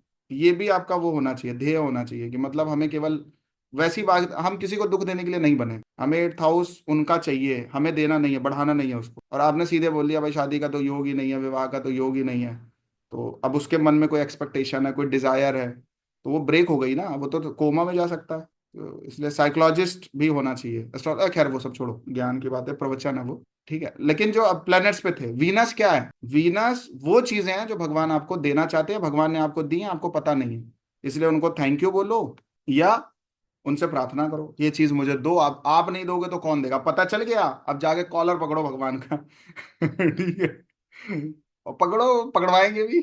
कॉलर वॉलर पकड़ लेना, ऐसे हिलाओ पकड़ के, प्रभु तुम नहीं दोगे तो कौन देगा? अभिराम ने बताया है, नहीं तो उसकी उसका करियर खत्म करो पहले वो अगले से बताना, आगे से बताना नहीं चाहिए ठीक है? वो क्यों मेरा दिमाग खराब कर रहा है फिर ये सब बातें बता के? बोलो ना जाके, अगर मेरा बढ़ गया तो समझ जाओ ये बात मेरी लग गई। कौन कौन से प्लैनेट हो गए? सन हो गया, मून हो गया, वीनस हो गया, मार्स हो गया, जुपिटर हो गया, मरकरी बचा है। मरकरी क्या है? देखो जुपिटर एडवाइस भी है। एक बात आपको और बताते हैं, जुपिटर जिस हाउस में बैठा होगा उस चीज की एडवाइस आपको लेनी है, देनी नहीं है, ये ध्यान रखना। हम उल्टा करते हैं, खुद के लिए बात बता रहा हूं। जैसे सपोज 10th हाउस में बैठा है तो आपको अपने करियर के डिसीजंस या एडवाइस खुद पे अप्लाई नहीं करनी है, दूसरों से ही लेना है, फिर आगे बढ़ना है। देखो आपको एडवाइजर कहाँ पे चाहिए? 2nd हाउस में जुपिटर है तो फाइनेंशियल एडवाइजर चाहिए आपको। 10th हाउस में है तो करियर एडवाइजर चाहिए आपको, जो आपको पुश करे, बताए आपको कि भाई आप यहाँ पे खड़े हो, आपको और ऊपर जाना चाहिए, आप यहाँ के व्यक्ति नहीं हो। 11th हाउस में जुपिटर बैठा है तो किस चीज की एडवाइस चाहिए? जो आपका डिजायर बढ़ाए, उस चीज को आप कभी भी। देखो क्या होता है, जब कोई आपको बोलता है ना तो उसकी ऊर्जा आपके साथ काम करती है, ये ध्यान रखना। कंसल्टेंट और काउंसलर आपको लगता होगा कुछ नहीं करते, या जो लोग नहीं गए ना उनको लगता है कुछ नहीं करते, वो शब्दों से आपको कब हील कर देते हैं आपको पता नहीं चलता। उनकी आप, कभी कभी क्या होता है ना, घर में 50 लोग बोल रहे होते हैं ये काम नहीं करना है, और व्यक्ति कर रहा होता है, एक कोई बोलता वो रुक जाता है, कहता है यार अब आज से नहीं करेंगे। जैसे अंगुलीमाल का आपने देखा होगा कि पता नहीं कितने साधु संत का गला काटा होगा, उंगलियां काटी होंगी, माला पहन के घूम रहा है वो व्यक्ति, ठीक है। बट एक बार बुद्ध खड़े हो गए, उन्होंने कहा भाई जो तुम कर रहे हो गलत कर रहे हो, किसके लिए कर रहे हो, कहाँ से कर रहे हो? गया घर में पूछ पाछ के आया, फिर कह रहा, फिर सरेंडर कर दिया उसने, अंगुलीमाल ने, कहा भाई अब आज से नहीं करेंगे सब, किसी की उंगली नहीं कटेगी। क्या है, किस चीज की आपको एडवाइस लेनी है? वो चीज आप करोगे तो फेल हो जाओगे, क्योंकि जुपिटर कहता है जिस भाव में जुपिटर बैठा होता है ना उस भाव का नाश कर देता है। उस भाव की अगर आपने खुद से कोई गाइडेंस ली है, कुंडली देख के उस चीज की सलाह खुद से मत लो कभी भी। आप पूरी कुंडली देखो, खुद से बताएं क्या क्या करना। जुपिटर जहां पे एस्पेक्ट कर रहा होगा उन चीजों की खुद डिसीजन ले लेना, खुद एडवाइस ले लेना, खुद एस्ट्रोलॉजी से पूछ लेना, खुद ज्योतिष से पूछ लेना। लेकिन जहां पे जुपिटर प्लेस्ड होगा उस चीज को मत कभी भी, बल्कि वहां और 7th वाला दोनों हाउसेस की एडवाइस किसी से लेके ही करनी चाहिए। और आपके लिए सबसे बेस्ट एडवाइजर कौन है? जो बोले और आपके साथ होने लग जाए, आपकी टेंडेंसी बदल जाए, थॉट बदल जाए, विचार बदल जाए, इमीडिएटली चेंजेस आपको देखने को मिले, वही आपके लिए सबसे बेस्ट काउंसलर है। अगर वो 2 लाख भी फीस मांग रहा है ना, उसको 2 लाख, 2 लाख तो बहुत कम बता दिया, मतलब वो करोड़ों, वो कह देना एक प्रॉपर्टी आके लिख जाओ मेरे नाम, लिख दो जाके। दो चीजें हैं, टीचर और एडवाइजर और काउंसलर, जिसका समझ में आ गया उसको फिर खरीद लो जाके, क्योंकि जिसके साथ, सबके साथ हमारा हमारी फ्रिक्वेंसी मैच नहीं करती। कुछ लोग होते हैं जिनके साथ एकदम मैच कर जाती, एकदम ग्रैप होती हैं चीजें। तो चाहे वो काउंसलर काउंसलर कैसे पता चलेगा, एडवाइजर कैसे पता, वो कह रहा है और वो चीजें एकदम से दिमाग से हट गई। उसने कहा कल से सुबह से उठना चालू करिए और आपने उठना चालू कर दिया, वो वही व्यक्ति बना है आपके लिए। उसी से एडवाइजरी लेनी है। अब नई टाइम है तो 1 महीना वेट करो, क्योंकि वो व्यक्ति आपके लिए बहुत इंपॉर्टेंट है, जो पढ़ा रहा है आपसे और आपको उसका समझ में आ रहा है। भले वो बहुत टैलेंटेड ना भी हो, लेकिन जितना समझ में आ रहा है उतना उससे ले लो। ये हम लोग यहीं पे प्रॉब्लम हमारे साथ यही है कि हम उस चीज के, अब मान लो जुपिटर यहाँ बैठा है, अब मान लो एस्ट्रोलॉजी वाले हाउस में 8th हाउस में बैठा है। अब हम भी सोचे अरे मैं तो खुद ही पढ़ लूंगा, मैं तो खुद ही कर लूंगा, अरे ये तो किताब से ही पढ़ाते हैं, ये तो यहाँ से पढ़ाते हैं, ये तो इनका चुराए हैं, ये जहां से पढ़े चलो वहीं से पढ़ लेते हैं, खत्म हुआ, मंडी खत्म। ये चीज नहीं आनी चाहिए आपके दिमाग में। समझ आ रहा है, जिसका अच्छा समझ में आ रहा है उसी से पढ़ो। सेक्रीफाइस भी कर लीजिए कुछ करना पड़े तो, क्योंकि वो चीज एक ऐसी है ना कि वो अब सबके साथ फ्रिक्वेंसी मैच नहीं होती। हर टीचर का पढ़ाया हुआ सबको समझ में नहीं आता है। ठीक है, वो कूड़ा भी पढ़ा रहा है और आपके समझ में आ रहा है तो आपके मतलब का है। क्लियर हुई बात। अब मरकरी आओ, मरकरी क्या है? मरकरी आपके स्टूडेंट हैं, आपके क्लाइंट्स हैं। जिस हाउस में मरकरी बैठेगा, क्लाइंट को वो चीज चाहिए और उस चीज पे आपको काम करना पड़ेगा, और वो चीज अपने स्टूडेंट को दो। आपकी नॉलेज मरकरी है, जिस हाउस में मरकरी जाके बैठेगा उस चीज की आपको आपको नॉलेज होगी, या नहीं है तो उसकी नॉलेज आप बढ़ाइए। उस चीज की नॉलेज आपके अंदर होनी चाहिए।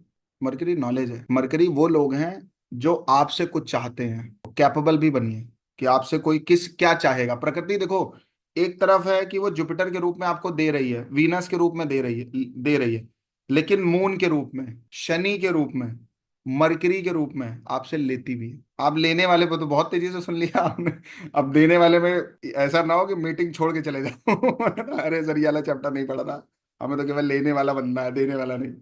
प्रकृति आपसे लेती, चंद्रमा के रूप में लेती है। लॉसेस होंगे, जबरदस्त लॉसेस होंगे, चंद्रमा लॉस। शनि सेवा के रूप में लेगी। मरकरी जो आपने अर्न किया है नॉलेज के रूप में, उसके रूप में लेगी। इसलिए जहां मरकरी बैठा हो उस चीज को बढ़ाओ भी, और उस उन लोगों को पढ़ाओ भी, वो लेके जाएंगे आपसे। तो आज की डेट में आदमी पूछता नहीं है, मतलब बोलता है कि भाई हमारा क्लाइंट कौन है, और इस पे बड़ी क्लैरिटी नहीं मिलती है लोगों को कि भाई हमारी ऑडियंस कौन है। थोड़ी देर के लिए एक यूट्यूबर है, कोई इन्फ्लुएंसर है, मेरी ऑडियंस कौन है, कौन मुझे सुनेगा, कौन मेरे से लेगा, कहाँ पे मेरे को मार्केटिंग करनी है, कौन मेरा प्रोडक्ट खरीदेगा और किस तरीके का प्रोडक्ट खरीदेगा। जहां मरकरी होगा वही चीज आपसे ली जाएगी। आपकी राइट ऑडियंस कौन है, जहां मरकरी है वो आपकी राइट ऑडियंस। आपसे आपका क्लाइंट क्या चाहता है? 4th हाउस में है तो नॉलेज चाहता है, 5th हाउस में है तो सोल्यूशन चाहता है, उसी पे काम करो ना। 4th हाउस में तो नॉलेज चाहता है, 5th हाउस में तो सोल्यूशन चाहता है। एस्ट्रोलॉजी के कॉन्टेक्स्ट में अगर हम बात करें तो उन्हीं चीजों को आपको बढ़ाना, उन्हीं चीज की आपको अच्छी नॉलेज होनी चाहिए। 4th हाउस में मरकरी है तो आपको पढ़ाने का तरीका पता होना चाहिए, और जो आप पढ़ा रहे हो उसमें आपको कमांडिंग होनी चाहिए, क्लैरिटी होनी चाहिए, और आपको उसकी सारी समझ होनी चाहिए। ऑडियंस कौन होंगी? 4th हाउस किन लोगों का है? माओ का है। वो फीमेल ऑडियंस होंगी जिनके बच्चे हो चुके हैं। 4th हाउस में अगर किसी के भाव चलित में मरकरी है तो। अब एस्ट्रो टॉक क्या कर रहा है, मेरे को उनके ऑनर का चार्ट मिल नहीं रहा है, चेक करो ज्यादातर कैसे ऐड डाल रहा है, उनकी ऑडियंस कौन है चेक करो। जितने किसी का मैसेज का रिप्लाई नहीं मिल रहा है तो हम बता देंगे, माला वाला पहन के आते हैं ना ऐड में। आपको कोई चीज बेचनी कहाँ है, आपको कोई चीज डिलीवर कैसे करनी है, आपको कोई चीज लेने वाला कौन है, ये मरकरी जिस हाउस में बैठेगा वहां से पता चलेगा। ये एसेंस है जो आज आप अभी ले रहे हो। तो जिस सीएसएल का संबंध मरकरी से, जिस हाउस के सीएसएल मरकरी बनेगा, 12th में है तो क्या क्या आता है 12th में? इन्वेस्टमेंट आता है 12th में, फॉरेन ट्रेवल आता है 12th में, प्रॉपर्टी आता है 12th में। जिस चीज को आप रिलेट कर पाओ 12th से, किसी का बहुत मेजर लॉस हो गया है, जेल है, ऐसे क्लाइंट आपके पास आ जाएंगे। ये लोग हैं, इन पे वीडियो बनाओ, इन चीजों से रिलेटेड वीडियो बना लो। अगर आपको यूट्यूब पे, सोशल मीडिया में ऐसा कोई चीज करना, किस चीज पे, 7th में है तो ऐसा कोई वीडियो बनाओ जिससे बिजनेस पर्सन तक वो चीजें पहुंचे। शादी जिनकी नहीं हो रही है उनके लिए वीडियो बना लो, उनको सॉल्यूशंस दो। मेरी बात समझ आ रही है? आपकी नॉलेज लेगा कौन?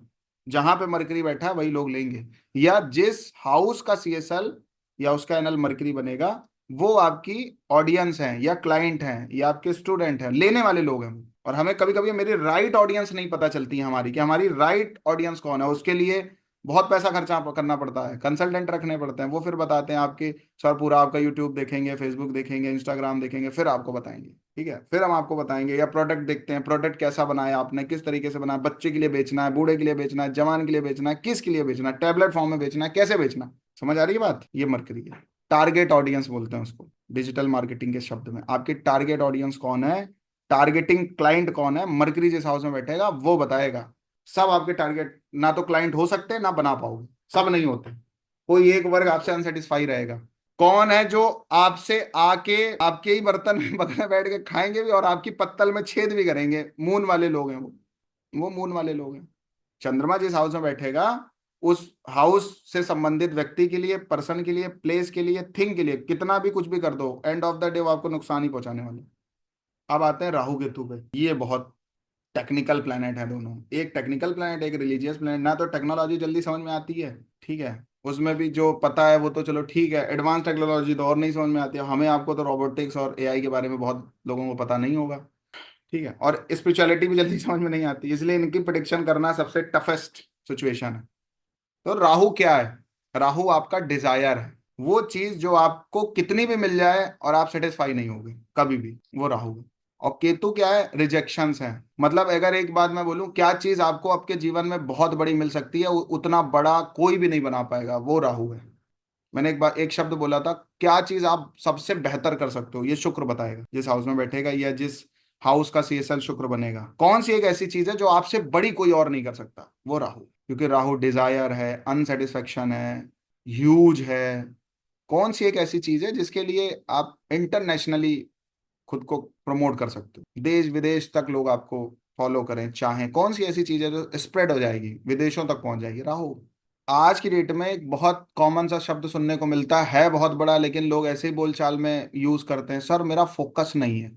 फोकस तो हर जगह हो ही नहीं सकता, डिजायर तो हर चीज का हो ही नहीं सकता। हर चीज का अगर डिजायर है तो आप इंसान ही नहीं बन पाए अभी सही से, मतलब पशु में ही है अभी आप, उसी श्रेणी में हैं। उन्हीं के सारे हर चीजों में उनके डिजायर होते हैं, किसी एक ही चीज का डिजायर होता है और वही डिजायर फलता फूलता है। कोई एक ही चीज है जो आपके फोकस में होती है, वही चीज आपको मिलती है फोकस करने पे, और उस चीज के लिए फोकस नहीं करना पड़ता है। ध्यान करना नहीं है, ध्यान देना है। कहाँ ध्यान देना है? जहां राहु बैठा है उस चीज का ध्यान दीजिए, उससे लापरवाही ना हो, गद्दारी ना हो, चीटिंग ना हो, बेईमानी ना हो। जिस हाउस में बैठा है, कौन सी एक ऐसी चीज है जो आप अपने दम पे बना सकते हो? राहु जिस हाउस में बैठेगा उसमें आपको किसी का सपोर्ट नहीं चाहिए, केवल एंसेस्ट्रल्स की ब्लेसिंग चाहिए आपको। इसीलिए जितने भी प्रकार के दोष हमारी कुंडली में बनते हैं, चाहे दैन्य दोष हो, चाहे पिशाच योग हो, चाहे अंगारक योग हो, उन सब के लिए कॉमन रिकमेंडेशंस रहती हैं मैक्सिमम केसेस में। भाई आप पितृदोष चाहे बन जाए, चाहे कितने भी राहु के साथ कोई प्लैनेट बैठ जाता है वो दोष में काउंट कर लेती है पराशरी ज्योतिष, और लोग उसमें बड़ा प्रॉब्लम क्रिएट करते हैं, बड़ी चीजें करते हैं। अब पितृदोष के एक उपाय बता दें? पितृदोष का उपाय है दूसरों के लिए कुछ करना चालू कर दो, इससे बड़ी रेमेडी कुछ नहीं पितृदोष की।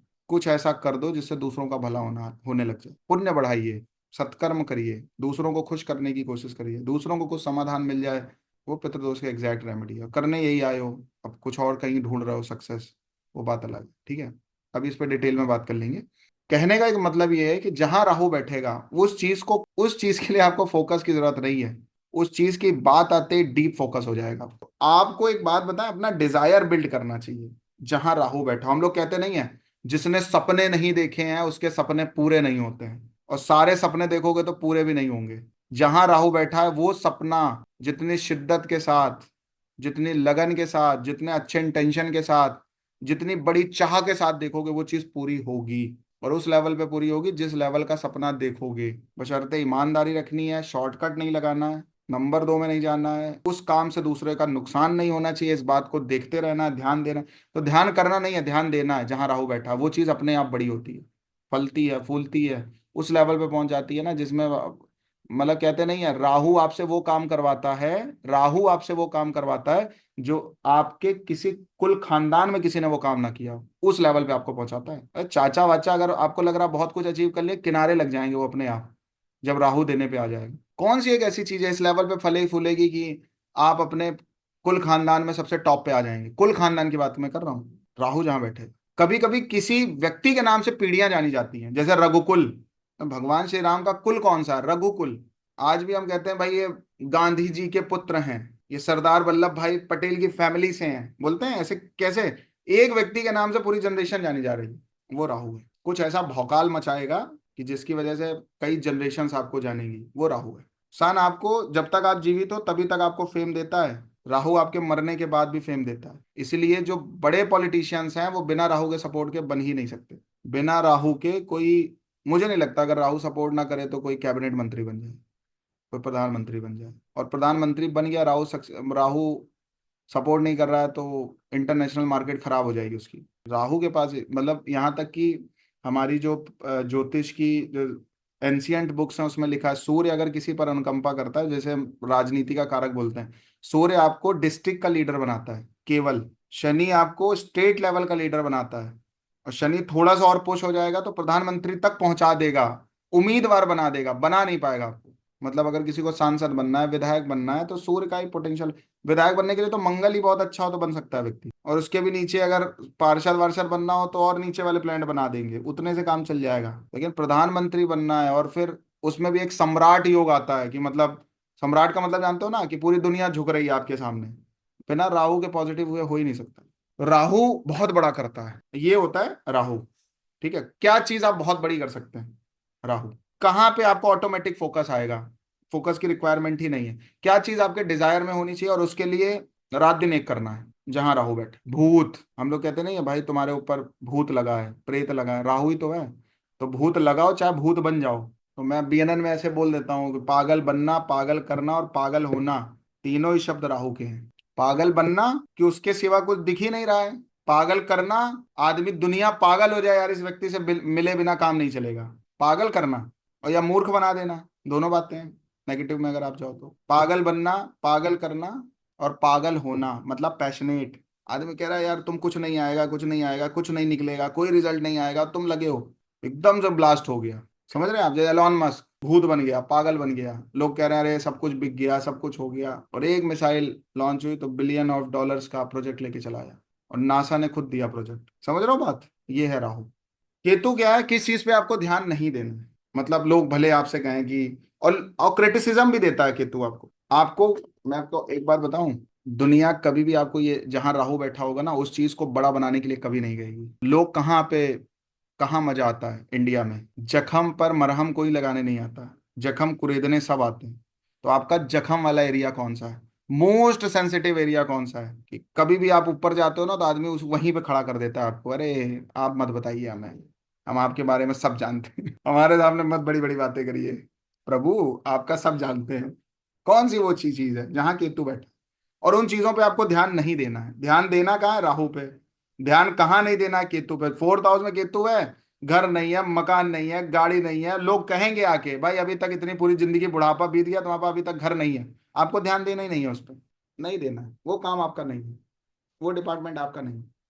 उधर तो ध्यान ही नहीं देना, संन्यास योग में रहना है। अरे भैया जब भगवान को देना होगा दे देगा, किस्मत में नहीं है ऐसा आप बोल सकते हो। लेकिन जहां राहु बैठा उसे आप ये नहीं कह सकते किस्मत में नहीं है, क्योंकि वो किस्मत बनाने का डिपार्टमेंट राहु ने दिया आपको। वो चीज तो किस्मत से नहीं मिलेगी, वो चीज तो आपका खून पसीना मजदूरी सब मांग लेगी। किस्मत केवल वहां पे बोल सकते हो जहां केतु बैठा है। राहु जहां बैठा है वो किस्मत नहीं, वो मक्कारी है आपकी, वो आपकी मक्कारी है, आपकी बेईमानी है जो आप नहीं कर रहे। मतलब उसके लिए तो जहां राहु बैठा है तो उसके लिए तो कोई जलील करके जाए तभी ठीक है, लेकिन केतु जहां बैठा है वो उस चीज को ध्यान नहीं देना, इग्नोर कर दीजिए।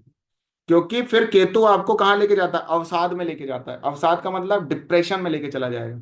अगर केतु वाली चीजों को सोचना चालू किया तो आप अपनी लाइफ में कुछ नहीं कर पाएंगे, डिप्रेशन में चलो, एक्यूट डिप्रेशन में चलो। उन चीजों की बात ही मत करो जहां पे केतु बैठे, उस चीज को एकदम इग्नोर कर दो। कोई बोले भी ना तो एकदम इग्नोर कर दो, हाँ ठीक है, ठीक है, हो गया, बहुत हो गया। मैं तो यहां तक बोलता हूँ जिनके फोर्थ हाउस में केतु हो, मतलब जिस हाउस में आपके केतु हो ना, उस व्यक्ति की फोटो घर में नहीं होनी चाहिए। अगर उसकी डेथ हो जाए उसकी फोटो घर में मत रखिए, उनको देखते ही डिप्रेशन में चले जाओगे, कोमे वाले हालात बन जाएंगे आपके। कहाँ पे? जहाँ केतु बैठा हो। रेमेडी है ये, उपाय है। फोर्थ हाउस में केतु हो, अगर माँ की डेथ हो गई फोटो मत लगाइए घर में, वो बातें याद आने लग जाएंगी और आप अपना दिमाग और दिन दिन दोनों खराब कर लेंगे। केतु मतलब नहीं चाहिए, राहु मतलब सब चाहिए। मतलब हम लोग स्पिरिचुअलिटी बोलते हैं ना, भगवान क्या आपको दे तो हाथ जोड़ लेना कि हमें नहीं चाहिए। जहां केतु बैठा हो वो चीज कभी भगवान से मत मांगना, और अगर आपको प्राप्त भी हो जाए तो भी भगवान को ही अर्पित करने में भला है आपका। वो चीज अगर आपको प्राप्त भी हो रही है तब भी ईश्वर को समर्पित कर दीजिए, ईश्वर को अर्पित कर दीजिए। पांचवें भाव में केतु है तो पहले तो बच्चा होगा नहीं, हो गया तो भगवान को अर्पित कर दो तुरंत, भगवान अब इससे खुद जो का मर्जी कराओ, मेरे भाग्य में तो नहीं था ये। कभी कभी क्या होता है ना, आदमी स्पिरिचुअलिटी में जाना होता है ना, तब भी ये बात बोलता है मेरे ये चीज हो जाएगी, ऐसे हो जाएगा, ये हो जाएगा तो मैं संन्यास ले लूंगा। और वो कौन सी बात आपके माइंड में आती है? जब आप चेक करोगे ना तो वो केतु का संबंध उस हाउस से निकलेगा। आप अध्यात्म की बात कब करते हो? जब किसी एक चीज की पूर्ति की बात करते हो, ये चीज मुझे मिल जाए तो मैं घर परिवार सब छोड़ दूंगा, मैं उस दिन भगवान को मानने लग जाऊंगा। समझ आ रही बात? तो केतु जहां बैठा वो चीज आपके चाहने से नहीं मिलेगी, आप चाहेंगे तो टेंशन होगी।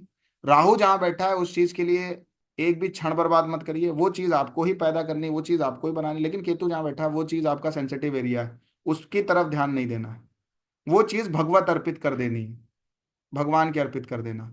हाँ, उनकी कभी इच्छा होगी तो मिल जाएगा, नहीं होगी तो नहीं मिलेगा, लेट गो कर देना। मतलब मैं कह रहा हूँ भगवान के हाथ में छोड़ दो और उसकी तरफ ध्यान ही देना बंद कर दो। 7th हाउस में शादी नहीं हो रही है, शादी को लेकर प्रॉब्लम चल रही, चीजें चल रही हैं, छोड़ दीजिए, लेट गो। पत्नी से ज्यादा, पति से ज्यादा इन्वॉल्व ही मत होइए। आपके चार्ट में केतु यहाँ बैठा है तो मतलब ही नहीं है। आपको काम हो आप आ जाना, हमें काम है हम रहेंगे, ठीक है, दैट्स इट। आप अपनी लाइफ से मतलब रखो, हम अपनी लाइफ से मतलब। आप ना मेरे काम में इंटरफेयर करो, ना मैं आपके काम में इंटरफेयर कर रहा हूँ। अगर कोई लफद्दर चल रहा है तो वो कह रहा है मुझे डिवोर्स लेना, हाँ ले लीजिए, आपकी इच्छा, उस चीज पे ध्यान ही नहीं देना। और वही चीज सबसे बड़ी, लोग जो समाज हम कहते नहीं है, समाज जो है वो कुरेद रहा है, लोग खड़े हो गए हैं, भैया ये अभी तक नहीं कर पा रहे हो, ठीक है, तो वो चीज केतु ही है। और बार बार लोग ट्रिगर करेंगे आपको आके, क्योंकि प्रकृति आपसे उल्टा करवाना चाहती है। जहां केतु को कहेगी आप प्राप्त कर रहे हो, हम हमेशा उल्टा करते हैं। केतु जो चीज नहीं है वो प्राप्त करने के पीछे लग जाते हैं। अरे एग्जाम में भी ये बात बोली जाती है कि जो क्वेश्चन आपको आ रहा है उसी को सॉल्व करो, जो नहीं आ रहा उसके चक्कर में ना पड़ो। आप एग्जाम देने बैठे होगे तो क्या बात बोली जाती है, जो आपको जिस क्वेश्चन पे कॉन्फिडेंस हो कि मुझे इसका आंसर आता है उसको पहले करिए। तो राहु जहां बैठा उसको पहले करिए, केतु जहां कहते उसको बुढ़ापे में करेंगे। और तब भी नहीं हुआ तो कोई बात नहीं, अगले जन्म में पूरा करेंगे इसको, समझ गए? तो केतु मिलेगा नहीं। तो ये रहे आपके 9 के 9 ग्रह। नेपच्यून, प्लूटो, यूरेनस भी है अभी इतने ही बहुत है ठीक है, मैं बस ऐसे ही बता रहा था आपको, ठीक है। अभी और क्या है, राशियां। तो क्या है, मैंने अभी आपको प्लैनेट्स बताए हैं, ठीक है। तो हर प्लैनेट की दो दो राशियां होती हैं, और किसी प्लैनेट की एक ही है, राहु केतु की है ही नहीं। सूर्य चंद्रमा की एक एक राशि है। जो प्लैनेट के लिए चीजें बताई हैं, भाव चलित कुंडली में जो राशि पड़ी होगी वही चीज आपको राशि के रूप में लेनी है। प्लैनेट के ही एट्रीब्यूट राशि में भी डाल देना। जैसे मेष राशि की बात कर लें, वैसे मैं इसको एडवांस क्लास में और थोड़ा डिटेल में बताऊंगा, बट मैं फिर भी, क्योंकि कमिटमेंट है उसको फॉलो करना है। मैं, ऐसा नहीं है कि मैं कुछ मिस कर रहा हूँ, बट मैं थोड़ा हैवियर करके दे रहा हूँ। आप इसको थोड़ा सा काम करोगे तो समझ में आ जाएगा आपको। मेष राशि मंगल की राशि है। मंगल क्या है और तत्व कौन सा है इसमें? फायर है, ईस्ट डायरेक्शन को रिप्रेजेंट करती है, मेल साइन है। जब भी मेष राशि को आप देखते हो तो एक भेड़ की तरीके से है और जमीन में देख रहा है, ठीक है। जैसे मैं बताता हूँ बीएनएन में कि भाई मेष राशि में कौन से प्लैनेट बैठे हैं तो कैसे लेना, वैसे मेष राशि जिस हाउस में बैठेगी उस चीज को प्राप्त करने के लिए आपको बहुत डेप्थ में जाना पड़ेगा और उस चीज पर ध्यान देना पड़ेगा। राशि क्या, राशि एक एनवायरनमेंट है, टेक्नोलॉजी भी है। एरी साइन में सपोज अगर लगन में है तो आपकी जो पर्सनैलिटी है, जो दिख रही है वो नहीं है। आपको समझने के लिए गहराई में उतरना पड़ता है, क्योंकि कॉन्फ्लिक्टिव नेचर कभी कभी होता है एरीज वालों का। अगर एरीज असेंडेंट किसी का होता है तो उसका थोड़ा कॉन्फ्लिक्टिव नेचर, और स्टार्टिंग में तो लोग उससे भागते हैं, लेकिन जो उनको परख लेते हैं, समझ लेते हैं, डीप में जाके समझ लेते हैं, उनसे अच्छा कोई व्यक्ति, क्योंकि मंगल जिस भाव में बैठेगा उस काम को करने के लिए व्यक्ति रात दिन नहीं देखता। वैसे ही एरीज साइन जहां बैठी होती है, जिस भी हाउस में बैठी होती है, उस चीज को प्राप्त करने के लिए भी व्यक्ति रात दिन नहीं देखता। तो मान लो लगन में, अगर लगन में मान लो अगर एरीज साइन पड़ रही है, असेंडेंट है, तो वो व्यक्ति की पर्सनैलिटी पे प्रश्न खड़े हो गए कि पर्सनैलिटी पहले जज नहीं होगी, और जो, लेकिन जो जज कर लेगा वो उसको कभी पूरी जिंदगी छोड़ेगा नहीं। सेकेंड हाउस में एरीज साइन होगा तो ऐसा व्यक्ति स्टार्ट में पैसा नहीं कमाएगा, बट उसको एक ऐसा तरीका पता चल जाएगा जिससे वो पेड़ लगा देगा। पेड़ लगाना जानते हो? कुछ ऐसा काम कर लेगा जिससे पैसा ऑटोमेटिक आता रहेगा। ऐसे लोगों को एकदम से ऐसे पैसा नहीं आता, इनको किसी एक फॉर्म में काम करना पड़ता है। उस फॉर्म को पता चलते ही, जब इनको पता चला ऑटोमेटिक पैसा चाहिए इनको, ऑटोमेटिक आता रहे आता रहे आता रहे, उस चीज पे काम करना पड़ता है। अगर सेकंड हाउस में एरीज साइन है तो फोर्थ हाउस में अगर होगा तो घर आपका कैसा रहेगा?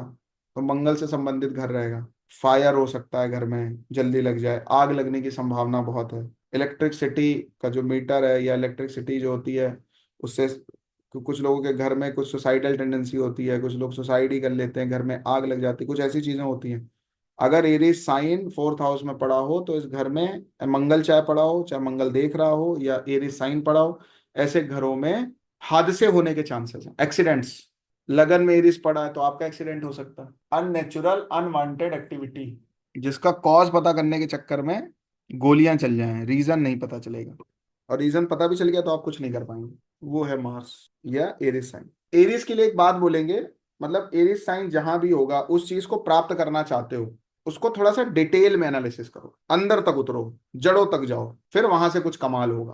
किसी मेष असेंडेंट वाला जल्दी समझ में नहीं आएगा, जिसके पास एरीज में 2 नंबर होगा उसके पास पैसा मांगने जाओगे वो देगा नहीं तुरंत। और अगर उसको देना, वो क्या करेगा, जैसे दूसरे भाव में है, अब धन कमाना है तो आपको तरीके ढूंढने पड़ेंगे धन कमाने के, कि ये व्यक्ति मुझे कैसे पैसा देगा, या कि पैसा मेरे पास कैसा आएगा, तरीके पर काम कर, एकदम से पैसा नहीं आता है सिर्फ, बट वो तरीका जब आइडेंटिफाई कर लेंगे तो ऑटोमेटिक पैसा आएगा। ऐसे ही टॉरस है, टॉरस साइन जिस चीज के पीछे मतलब टॉरस साइन जिस हाउस में पड़ेगा उस चीज के पीछे पड़ जाना है आप, और वो चीज होके रहेगी। एरिस साइन जहां पड़ा है वहां पे प्रैक्टिकल होना है और डीप एनालिसिस करना है, ये चीज क्यों नहीं हो रही, धन क्यों नहीं आ रहा मेरे पास, मेरे ही पास क्यों नहीं आ रहा है, उसको सोचना है, बैठ के डीप में उतरना है, समझना है उसको क्यों नहीं आ रहा है, उस पर काम करना है। घर क्यों नहीं बन रहा, शादी क्यों नहीं हो रही, क्या रीजंस हैं, और उसमें एरिस साइन आपके खुद से ही कुछ डेवलप करना पड़ेगा उससे होगी। कि भाव चलित कुंडली में पहले भाव को ले सॉरी कालपुरुषी कुंडली में पहले भाव को लेके चलती है, जहां पे एरीज साइन पड़ेगा वो चीज आपको अपने एफर्ट से प्राप्त करनी पड़ेगी, वहां आपका सेल्फ एफर्ट लगेगा।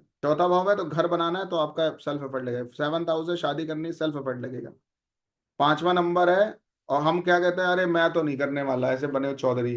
अब 5वें भाव में एरीज साइन पड़ा है, किसी से प्रेम व्रेम है आपको आगे आना पड़ेगा, आपको प्रयास करना पड़ेगा, बात समझ रहे हो, एफर्ट्स करने पड़ेंगे, उसके लिए प्रयास करना पड़ेगा, एनालिसिस करना पड़ेगा, भाई ये चीज मुझे क्यों नहीं मिल रही, समझना पड़ेगा। कोई भी रीजन होगा जिसकी वजह से ना मिल रही हो, वो जब रीजन जिस दिन पता चल जाएगा वो चीज अपने आप पता, मतलब एरीज साइन जहां होगी और वो चीज आपको नहीं मिल रही तो रीजन पता करिए। 2 नंबर राशि जिस हाउस में पड़ी है, भाव चलित में देखा जाता है ये, उसके पीछे पड़ जाइए, वो चीज होके रहेगी।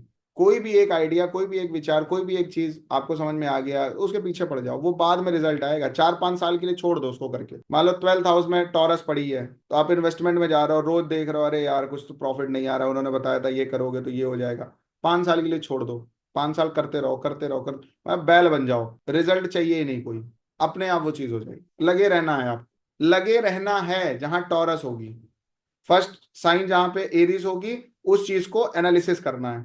क्लियर। 3 नंबर राशि जिसको हम मिथुन राशि बोलते हैं, जेमिनाई साइन बोलते हैं, वो चीज आपके पास है नहीं है, बट कॉन्फिडेंस में दिखनी चाहिए, एटीट्यूड में दिखनी चाहिए। कभी कभी किसी व्यक्ति के पास कुछ नहीं होता है लेकिन वो दिख ऐसे रहा होता है, दिखा ऐसे रहा होता है कि उसके पास वो चीज पूरा जंगल ही है, उस चीज का मतलब पूरा बगीचा लिए बैठा है। कॉन्फिडेंस डेवलप करना है किस चीज को लेके, जहां पे थर्ड साइन पड़ा है, मतलब 7th हाउस पे अगर पड़ा है मान लो थर्ड साइन भाव चलित में, तो क्लाइंट बिना कॉन्फिडेंस के नहीं आएगा, बिना मार्केटिंग के नहीं आएगा, बिना कॉन्फिडेंस के नहीं आएगा। आपको कॉन्फिडेंस मेंटेन करना पड़ेगा क्लाइंट के लिए, कॉन्फिडेंस पे काम करना पड़ेगा। आपको क्लैरिटी चाहिए, क्लैरिटी क्यों चाहिए, लोग मेरे पास क्यों आएंगे, मेरे में ऐसा क्या है जिससे लोग मेरे पास आएंगे, और ऐसा हम क्या करें जिससे आदमी मेरे पास ही आए। ये 3 नंबर राशि, चाहे घर की बात हो, चाहे करियर की बात हो, चाहे क्लाइंट की बात हो, चाहे लव अफेयर्स की बात हो, किसी भी चीज की बात, वाई क्लियर करो, हाउ अपने आप क्लियर हो जाएगा। जहां पे 3 नंबर राशि पड़ी है, क्या मैं उस चीज के लायक हूं, जितने भी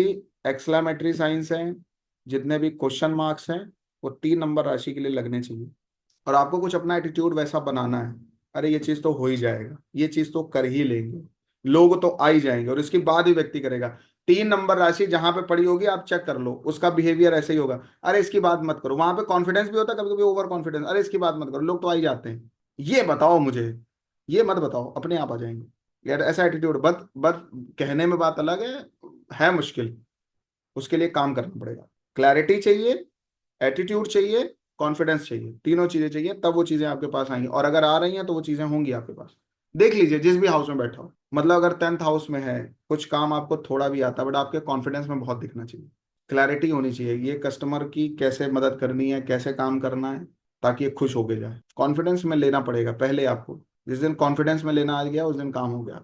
और एक बात बताएं, जहाँ पे जेमिनाई साइन होता है वहां पे कॉन्फिडेंस ही होता है, लर्निंग और लेसन्स तो बाद में होते हैं। कभी कभी क्या होगा ना, जहाँ पे आपका जेमिनाई साइन पड़ा होगा, जिस भी हाउस में पड़ा होगा ना, वो चीज आपको आती नहीं होगी, आप ले लोगे और करते करते सीख लोगे, पूछ पूछ के सीख लोगे। हाँ सर हो जाएगा, आराम से हो जाएगा, ठीक है, अब नहीं हो रहा है, अब सर ही पता चला बता रहे हैं, ऐसे नहीं ऐसे कर लो। बात समझ आ रही है आपको। ये है तीसरा, मतलब आपको कॉन्फिडेंस के साथ लेना है, आ रहा है नहीं आ रहा है, जिनको आ रहा है उनसे सहयोग ले लेना, और मना नहीं करना है, मना नहीं करना। और एटीट्यूड ऐसा है कि ऐसे तो 100% करके बैठे हो, एटीट्यूड कैसा होना चाहिए, 200 लोग जा चुके हैं, इनका नाम सुनो, उनकी कुंडली हम ही देखे थे, देख रहे हैं, एटीट्यूड, माइंडसेट, इस लेवल, ये तीसरा, वो फिर आपको मिल जाएगी वो चीज। फोर्थ साइन जहां पे होगी उस चीज जगह आपको एकदम इमोशनल हो जाना है। हर जगह व्यक्ति इमोशनल नहीं होता, मतलब अगर 8th हाउस में है तो किसी का दुख सुनते ही तो आपको दुखी हो जाना चाहिए, आप उसके साथ रो रहे हो, जिसको सिंपैथी बोलते हैं। मतलब मैं ऐसा नहीं कह रहा हूँ कि रोते हुए दिखो, नाटक करते हुए दिखो, बट आप कनेक्ट हो जाओ, कंधा बन जाओ। फोर्थ साइन, रिक्वायरमेंट समझिए, जरूरत समझिए, ऑब्जर्वेशन में लेके जाइए। जिस भी हाउस में फोर्थ साइन, कैंसर, किस चीज की आपको स्ट्रेटजी बनानी है, किस चीज में आप किंग हो या किंग मेकर हो, ये लियो साइन बताता है। सॉल्यूशंस किस चीज के आते हैं आप, तो हम कभी कभी कहते हैं कि भाई मुझे इस चीज का सोल्यूशन करना है, मुझे इस चीज का सोल्यूशन करना है। किस चीज का सोल्यूशन आपको एग्जैक्ट पता है, किस चीज का समाधान आपसे बेहतर कोई नहीं दे सकता। जहां पे लियो साइन पड़ा होगा उस चीज के सोल्यूशन एक्सपर्ट बनना है आप, और स्ट्रेटजी भी बनानी है उस चीज को प्राप्त करने के लिए। जैसे शेर जब शिकार करने जाता है तो पूरी स्ट्रेटजी बनाता है, वो हिरन की चाल को भी ऑब्जर्व कर लेता है, क्या खाया है क्या पिया है उसको भी ऑब्जर्व कर लेता है, कितनी तेजी ये दौड़ेगा उसको भी ऑब्जर्व कर लेता है, किस कहाँ तक इसको दौड़ाना पड़ेगा यहां तक वो ऑब्जर्व कर लेता है। इसको बोलते हैं स्ट्रेटजी मेकर। तो आपको अपनी स्ट्रेटजी बनानी पड़ेगी उन चीजों को लेके जहां पे लियो साइन पड़ा होगा। जहां पे 6 नंबर साइन होगा वो चीज आपको मरते दम तक सीखते रहना है, पढ़ते रहना है, और वो चीज आपको पूरी जिंदगी सिखाएगी। जैसे काम, 10th हाउस में 6 साइन पड़ा है, आपका जो प्रोफेशन है उसको, उससे रिलेटेड चीजें पढ़ते रहो, सीखते रहो, नॉलेज गेन करते रहो, अनसेटिस्फाई रहो वहां पे। 7th साइन जहाँ होगा उस चीज को आपको बहुत परफेक्ट करनी है, परफेक्ट वे में। 11th हाउस में अगर 7th साइन पड़ रहा है तो जब आप कोई भी ऑर्गेनाइजेशन कर रहे हो सोशल से संबंधित, मतलब चैरिटेबल ट्रस्ट से या सोशल कोई भी आप एक्टिविटी कर रहे हैं तो इस लेवल पे करिए कि एकदम परफेक्शनिस्ट दिखने चाहिए आप। 10th हाउस में पड़ा हो तो आपका काम एकदम हाई लेवल दिखना चाहिए, लोग वैसे ही परेशान, मतलब वैसे ही लोग इंप्रेस हो जाएं आपके काम को देख के। परफेक्शनिस्ट हो जाना है जहां पे भी 7 नंबर साइन पड़े। बैलेंस मोड में भी रहना है, उस चीज को लेके बहुत ऊपर नीचे नहीं करना है। बहुत आ गया तो भड़बड़ाइए नहीं, कम आ गया तो घबराइए नहीं, दोनों बातें। बहुत आ गया तो भड़बड़ाइए नहीं, कम आ गया तो घबराइए नहीं। कभी कभी क्या होता है, सेकंड हाउस में अगर 7 नंबर राशि पड़ी है तो अगर आदमी के पास थोड़ा बहुत इधर उधर से पैसा आ गया ना तो पागल हो जाता है। लोग उसको एडवाइस भी देते हैं, भाई रुक जा, थम जाओ, सुनता ही नहीं। मतलब क्या चीज आपको बैलेंस में आ रही है, ठीक है कोई बात नहीं, होता रहता है, हम ही इकलौते नहीं है, ऐसे बहुत लोग हैं जिन्होंने ये चीज प्राप्त कर ली है। आप एकदम काम है, कब, जहां पे 7 है उस चीज को लेके काम में रहना। लोग आके आपको चिल्ला रहे हैं, सर पटक रहे हैं, हिला रहे हैं आपको, जैसे सूर्य नीच का हो जाता है 7 नंबर राशि में, देखा आपने, तुला में नीच का हो जाता है, क्योंकि उस चीज का अप्रिसिएशन चाहिए ही नहीं। अप्रिसिएशन मूड में चले गए तो सब खत्म, ना तो अप्रिसिएशन चाहिए ना तो उसका सोल्यूशन चाहिए, कुछ नहीं चाहिए। अच्छा हो गया तो भी बैलेंस मोड में है, खराब हो गया तो भी बैलेंस मोड में है, डिस्टर्ब नहीं हो रहे हैं, ठीक है। 11 साइन में है, किसी दोस्त ने कुछ बोल दिया उसको इग्नोर कर दो, कुछ अच्छा बोल दिया उसको भी इग्नोर कर दो, नहीं तो इतना बढ़ा चढ़ा देंगे तुम खत्म हो जाओगे। कोई कह रहा है यार तुम बहुत अच्छा कर रहे हो, बहुत बढ़िया, तुमसे अच्छा कोई कर ही नहीं रहा है, उसको भी लेट गो कर दो, उसको भी इग्नोर कर दो, समझ गए। और कोई कह रहा है यार तुमने बहुत खराब कर दिया, उसका भी बुरा मत मानो, अरे ठीक है ऑब्जर्व में चले जाओ, हाँ हाँ हाँ हो सकता है ये कमी रही हो, उसको दूर कर लेते, बात समझ गए। भड़बड़ाना नहीं है वहां पे, मतलब आप बैलेंस में, हानि लाभ जीवन मरण जस अपजस विधि, हाँ एकदम बैलेंस मोड में, कोई फर्क नहीं पड़ रहा। अच्छा हो गया तो बढ़िया, खराब हो गया तो फर्क नहीं पड़ रहा है। 7th, वो एक अभिनव है ना, अरोरा, जिसको बड़ा ट्रोल कर रहे हैं लोग, कह रहा मुझे फर्क नहीं पड़ता, कहाँ फर्क नहीं पड़ेगा, कहाँ फड़फड़ाना नहीं है जहाँ 7 साइन पड़ा है भाव चलित कुंडली में, समझ आ रही है बात। 8th साइन, ऑब्जर्वेशन में जाना है, दुख नहीं होना चाहिए, ऑब्जर्वेशन में जाइए, रिसर्च में जाइए, उस चीज की रिसर्च बहुत करनी है। मान लो 8th साइन पड़ा 12th हाउस में, इन्वेस्टमेंट करने का मूड है आपका, बहुत एनालिसिस करिए, बहुत रिसर्च करिए, उसके बाद कहीं पे किसी के कहने पर नहीं करना है, रिसर्च करना, खुद रिसर्च करना, क्योंकि मंगल की 2 राशियां जो खुद को ही रिप्रेजेंट करती है, 1 नंबर और 8 नंबर, ये आपको खुद करना पड़ेगा यहाँ पे। खुद रिसर्च, किसी कहने पर मतलब खत्म हो जाएंगे आप, अगले दिन आपका पोर्टफोलियो खत्म। 5th हाउस में कोई पढ़ने के लिए बोल रहा है, रिसर्च करिए, किससे पढ़ना है, कहाँ से पढ़ना है, किस तरीके से पढ़ना है, सोल्यूशन अगर किसी से चाहिए, कुंडली दिखाना है। 8th साइन पड़ा है 5th हाउस में, 8th हाउस में, 4th हाउस में पड़ा है, एजुकेशन, स्कूल कौन सा होगा, कॉलेज कौन सा होगा, मेरी बात समझ आ रही है आपको। रिसर्च करना है, रिसर्च खुद करना है या किसी बहुत फेथफुल पर्सन से करवाना है। जब वो प्रॉपर आपकी रिसर्च हो जाए तब कोई काम करना है आपको, ये 8th साइन है। मैं आपकी थोड़ी फॉर्मेटिंग सही कर रहा हूँ क्योंकि हमें कूड़ा बहुत पता है, काम की चीजें कम पता है। हो सकता है आपको 50 चीजें पता हो एक्वारिस साइन की या स्कॉर्पियो साइन की, मतलब की तो यही है आपकी, क्योंकि सबको ये बताने में बहुत मजा आ रहा है आज की डेट में, अरे स्कॉर्पियो ये करती है, ये बताती है, हिडन भी है, सेक्रेटिव भी है, ये भी है, वो भी है। वो बाद की पार्ट है, वो अभी बेसिक का पार्ट नहीं, वो एडवांस का। जब ये क्लियर हो जाएगा ना तो वो चीज अपने आप क्लियर हो जाएगी। एसेंस तो यही है, मेन चीज। अब एसेंशियल केपी पढ़ रहे हो एक तरीके से, रिक्वायर्ड चीज ये है। बाकी आपको 100 चीजें पता हो, अच्छी बात है, आनी भी चाहिए, लेकिन ये काम की चीज है। ये जब कस्टमर को बताओगे, क्लाइंट को बताओगे, तब उसके समझ में आएगा कि भाई वो कह रहा है मुझे विद्या करनी है, अध्ययन करने जाना है, भाई बेटा रिसर्च कर लीजिए तब जाइए। ये उसके काम की चीज है ना। 100 चीजें बता भी दिए तो उसको क्या बन बिगड़ जाना है, फर्क पड़ना कोई। मतलब प्रॉपर रिसर्च करिए। जहां भी एक साइन पड़ा है, लगन में पड़ा है पर्सनैलिटी पे, सेकंड पे पड़ा है सेविंग्स पे, कहाँ एफडी करा ले, कहाँ पे फिक्स डिपॉजिट करा ले, कहाँ मेरा पैसा सेफ रहेगा, और उस चीज को लेके अलर्ट में भी रहो। वो चोरी भी हो जाएगी, क्योंकि 8th हाउस नकारात्मक चीजें भी हैं, गलत भी है। आप गलत कहाँ करोगे, गड़बड़ी कहाँ है, वो भी 8th साइन है कि नहीं है। 8th हाउस को सबको गंदा हाउस बोलते हैं। डायरेक्शन को आप ऐसे समझ लो कि जो अग्नि तत्व की राशियां हैं उन पूर्व दिशा का संबंध है, जो पृथ्वी तत्व की राशियां हैं वो दक्षिण दिशा को रिप्रेजेंट करती हैं, वायु तत्व की राशियां पश्चिम दिशा को रिप्रेजेंट करती हैं, और जो जल तत्व की राशियां वो उत्तर दिशा को रिप्रेजेंट करती हैं। 9 नंबर राशि मतलब समझ रहे हो क्या है, ऑलराउंडर। जहां भी 9 नंबर राशि पड़ेगी तो वहां की हर चीजों में आपको पता होना चाहिए, हर तरीके के लोग पता होने चाहिए। लगन, लगन मान लो किसी की धनु लगन ही है, सब कुछ पता होना चाहिए। पहले एक आदमी पे फोकस करिए, फिर सब पता होना चाहिए। ये पर्सनालिटी ही बोलते हैं इसको, क्योंकि बहुत तरीके की पर्सनालिटी वाले लोग आपसे जुड़ेंगे, आपके पास आएंगे। ऑलराउंडर मतलब मान लो किसी के 10th हाउस में 9 नंबर साइन है और उसको एस्ट्रोलॉजी में जाना है थोड़ी देर के लिए, उसको एस्ट्रोलॉजी में सब पता होना चाहिए, वास्तु भी पता होना चाहिए, न्यूमरोलॉजी भी पता होनी चाहिए। बट पहले एक चीज पकड़िए, उसको कंप्लीट करिए, समझ लीजिए, फिर दूसरे पे एंटर करिए, या जो चीज कर रहे हैं उसको कंप्लीट करते हुए चलिए। मतलब आपके पास किस चीज की डेप्थ टू एंड नॉलेज चाहिए, वो 9th साइन जहां पड़ेगा वहां पे। जैसे 9th हाउस मान लो 4th हाउस में 9 नंबर साइन पड़ गया, कौन सा कॉलेज बेस्ट है, कौन सा स्कूल बेस्ट है, कौन सा एजुकेशन बेस्ट है, इस स्ट्रीम में भी कौन से कॉलेजेस अच्छे हैं, मेरी बात समझ आ रही है आपको। प्रोफेशन कौन से बेटर है, कौन अच्छा काम कर सकता है, 10th में अगर 9 नंबर राशि पड़ी है। आपको हर तरीके के लोग, हर तरीके की चीजें उस हाउस से संबंधित पता होनी चाहिए, और नहीं पता है तो पता करिए। जब तक आपको बेस टू एंड नहीं पता होगा, डेप्थ टू एंड नहीं पता होगा, तब तक आप वहां पे झंडे नहीं गाड़ पाओगे। इसीलिए धनु राशि में 3 चीजें आती हैं। क्या आती हैं, नीचे तो घोड़े का पैर आता है, आता है, क्या क्या आता है बताइए, मैसेज करिए। धनु राशि का कोई स्ट्रक्चर बताएगा क्या है, हॉर्स, बो, एरो, ठीक है, मनुष्य भी आता है, ह्यूमन भी आता है। कितनी चीजें हैं। घोड़े जैसी तेजी चाहिए, इंसान जैसी समझ चाहिए, इवन इंसानों की समझ चाहिए, ठीक है, और निशाना सधा होना चाहिए। एंड ऑफ द डे क्या चाहिए, स्पीडी भी होना है 9 नंबर राशि वाले को, नहीं तो खत्म हो जाएगा वो। कहाँ स्पीडी होना है, जिस हाउस में पड़ा है। मतलब अगर लगन में पड़ा है तो आप स्मार्ट होने चाहिए, समझ जाओ तुरंत कि क्या कह रहा है, क्या चल रहा है, क्या ऑब्जर्व कर रहा है, इसकी बुद्धि कहाँ जा रही है, उसकी तुरंत पता आपको चल जाए 1 मिनट में। तो पर्सनालिटी ऑब्जर्वेशन में आपको जाना पड़ेगा, क्या चाह रहा है ये, घोड़े की तरह दौड़ के पता कर लिया, कॉमन सेंस का यूज कर लिया, फिर निशाना वहीं पे लगाया जाके, ये कहने आए थे, ये करने आए थे, लो ठीक है, अब वो खत्म। हाँ सर आप यही कह रहे थे, सही कह रहे थे आप, ये आप तो ब्रह्म ज्ञानी है प्रभु।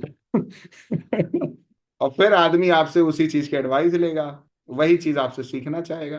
तो किस चीज की एडवाइस देनी है, जहां पे 9 नंबर राशि पड़ी, और उस चीज की इतनी एंड टू डेप्थ नॉलेज आपको होनी चाहिए कि व्यक्ति आपको परास्त ना कर पाए। डेप्थ टू एंड मतलब लगन में अगर 9 नंबर राशि आ गई भैया, मेडिकल एस्ट्रोलॉजी चार्ट लो, अगर एस्ट्रोलॉजी पढ़ना है तो, पर्सनालिटी डेवलपमेंट ये सब चीजें जो भी हैं, ठीक है, तुरंत तत्काल इतनी इतने लेयर बता दो भाई, ये हुआ है, ये हुआ है, ये हुआ है, अरे वो मर गया, स्ट्रेट चेयर पे तो खुद ही आ गया। है ना? कि मतलब आप एडमिट ही करवा दीजिए, आप ही कोई अस्पताल ही बता दीजिए, इतनी बीमारी बता दी आपने। ठीक, एक्सरे रिपोर्ट तुरंत तत्काल लीजिए, 100 चीजें लीजिए। आप एक चीज पूछने आए थे, 50 चीजें हम आपको बता रहे हैं। समझ आ गई बात। जहां 9 नंबर राशि पता है उसका एंड टू डेप्थ पता होना चाहिए। हो सकता है अभी ना पता हो, but end of the day तक प्रयास करना है, मरने तक प्रयास करना है, और तभी सही निशाना लगेगा आपका।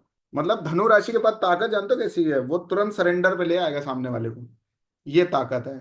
किस चीज को लेके व्यक्ति, मतलब किस चीज को लेके आप दुनिया को झुका देना चाहते हैं, धनु राशि जहां पड़ी होगी उस जगह पे, उस चीज की वजह से दुनिया आपके सामने नतमस्तक होगी, और ऐसे छटपटा के गिरेगी और कहेगी आपने मार दिया, अच्छा किया, बस मेरा ये काम कर दो अब।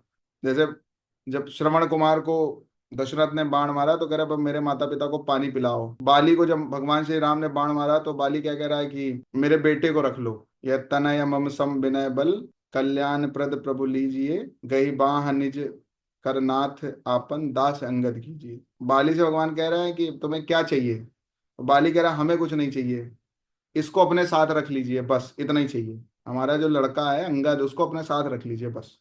जो काम हम नहीं कर पाए, हमसे नहीं हुआ, वो इससे हो जाए, बस इतना ही दे दो। समझ रहे हो? तो वो धनु राशि के पास ताकत है कि बाण भी मारोगे, गिरा भी दोगे, और मजबूर भी कर दोगे, और उसको सोल्यूशन भी कुछ मिल जाएगा। धनु राशि जख्मी भी करके छोड़ोगे, और प्रेम भी आप ही से करेगा।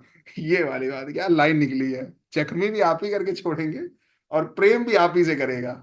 धनु राशि जहां होगी, और 10 नंबर राशि जहां पे है, उस चीज के सेवक हो जाओ। वो काम दूसरे को नहीं सौंपना है, वो काम खुद करना है बस। वो काम दूसरे से नहीं होगा।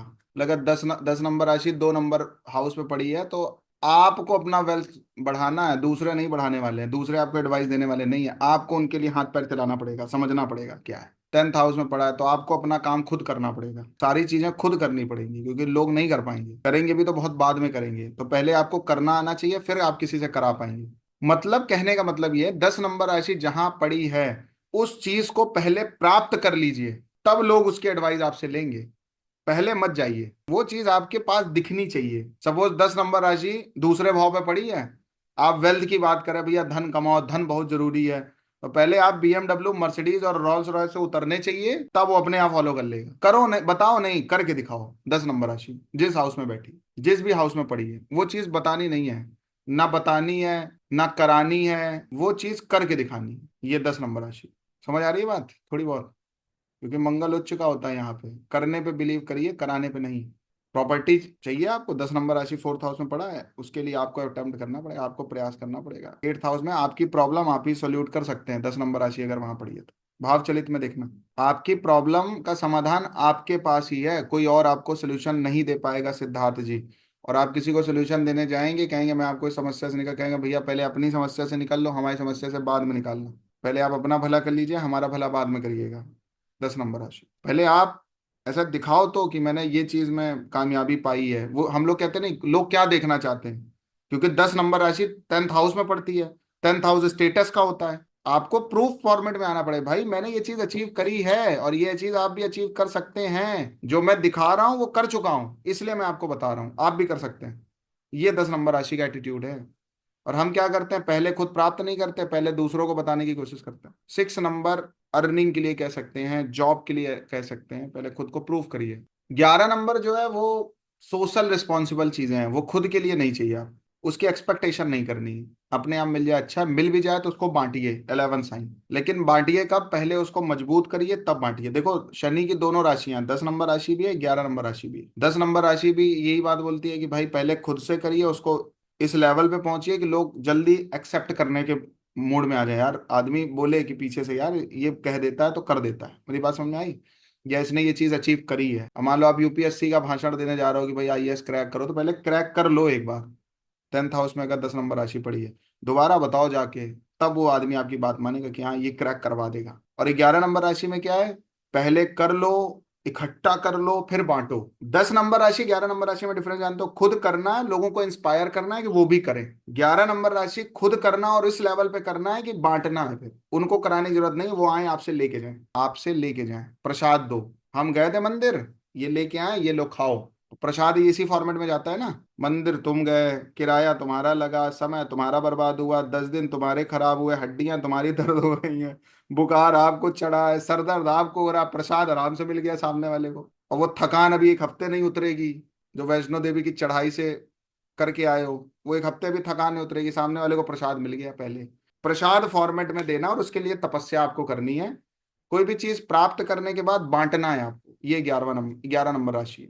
और 12 नंबर साइन जो है, उससे दूसरों को सुख मिलना चाहिए, कंफर्ट मिलना चाहिए, एंटरटेनमेंट मिलना चाहिए, आपको वहां से कुछ नहीं चाहिए। बांटना है, जो आपके पास है, जो कुछ भी आपके पास है वो बांट दीजिए, जो भी, लेकिन किसको बांटिए, जो आपके पास आए लेने, उसी को। Charity mode. मैं आपको एक बात बताऊं, अब 8 नंबर राशि के बाद की जितनी राशियां हैं, वो सब वितरित करने वाली हैं, और क्रमशः हैं।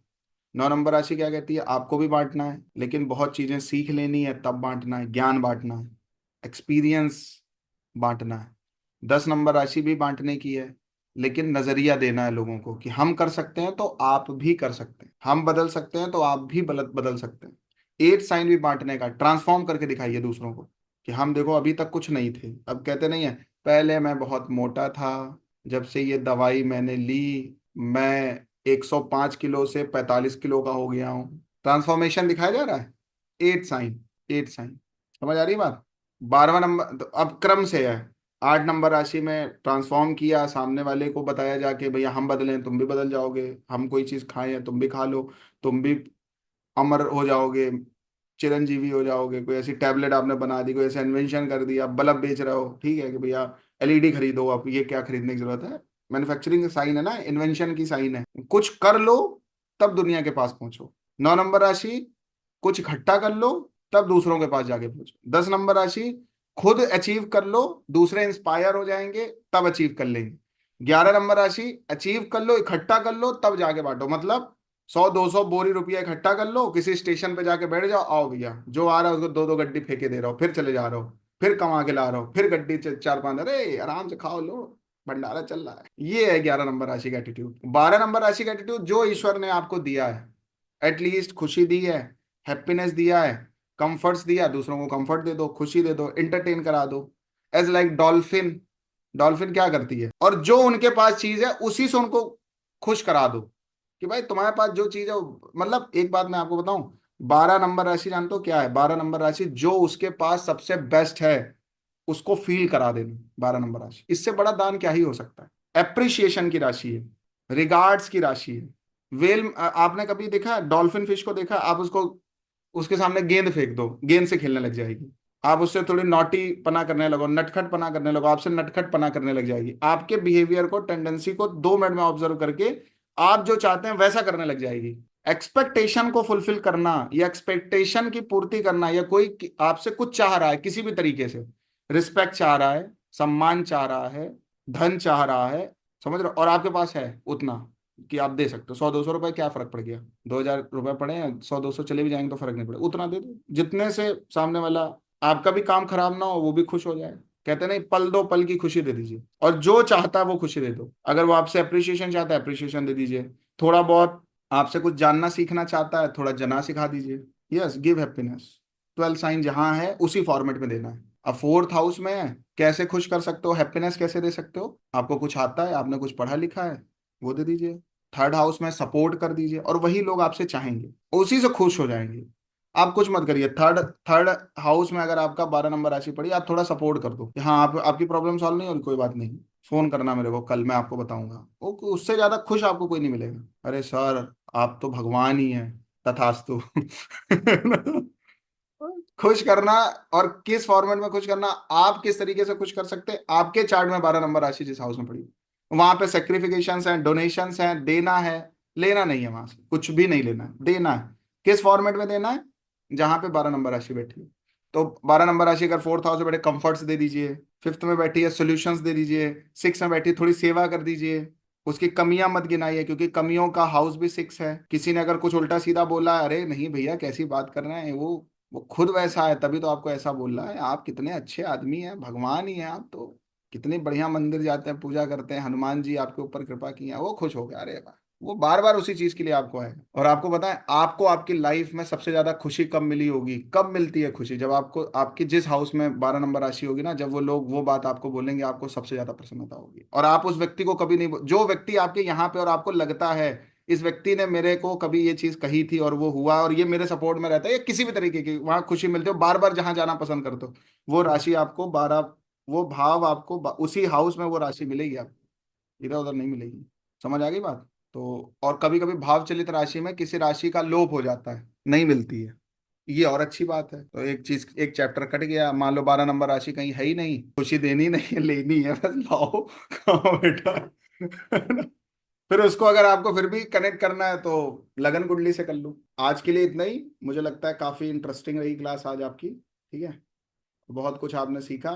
ये मेरे खुद के ऑब्जर्वेशंस थे जो कि शायद भगवान की कृपा है और आप सबका वो है, लेकिन ये चीजें यूनिक हैं, नई हैं, और आपके मतलब की हैं। बाकी तो एक पन्ने का दे देंगे डिस्क्रिप्शन, एरीज साइन के क्या क्या एट्रीब्यूट हैं, उसको समझने में पूरा साल चला जाएगा और समझ में नहीं आएगी, और उससे ना आपका बहुत बड़ा प्रॉफिट होगा अभी की स्टेज में। हाँ, कभी एनालिसिस करोगे, पढ़ोगे, रिसर्च में जाओगे तो वो बात अलग है, एडवांस में वो भी दे देंगे। बट मुझे लगता है ये एसेंस देना बहुत जरूरी था, ये मेन चीज है, ये मेन प्रोडक्ट है, ये इसे कह सकते हो अभिराम की खोज है। ठीक है, चलिए, थैंक यू सो मच। जय श्री राम।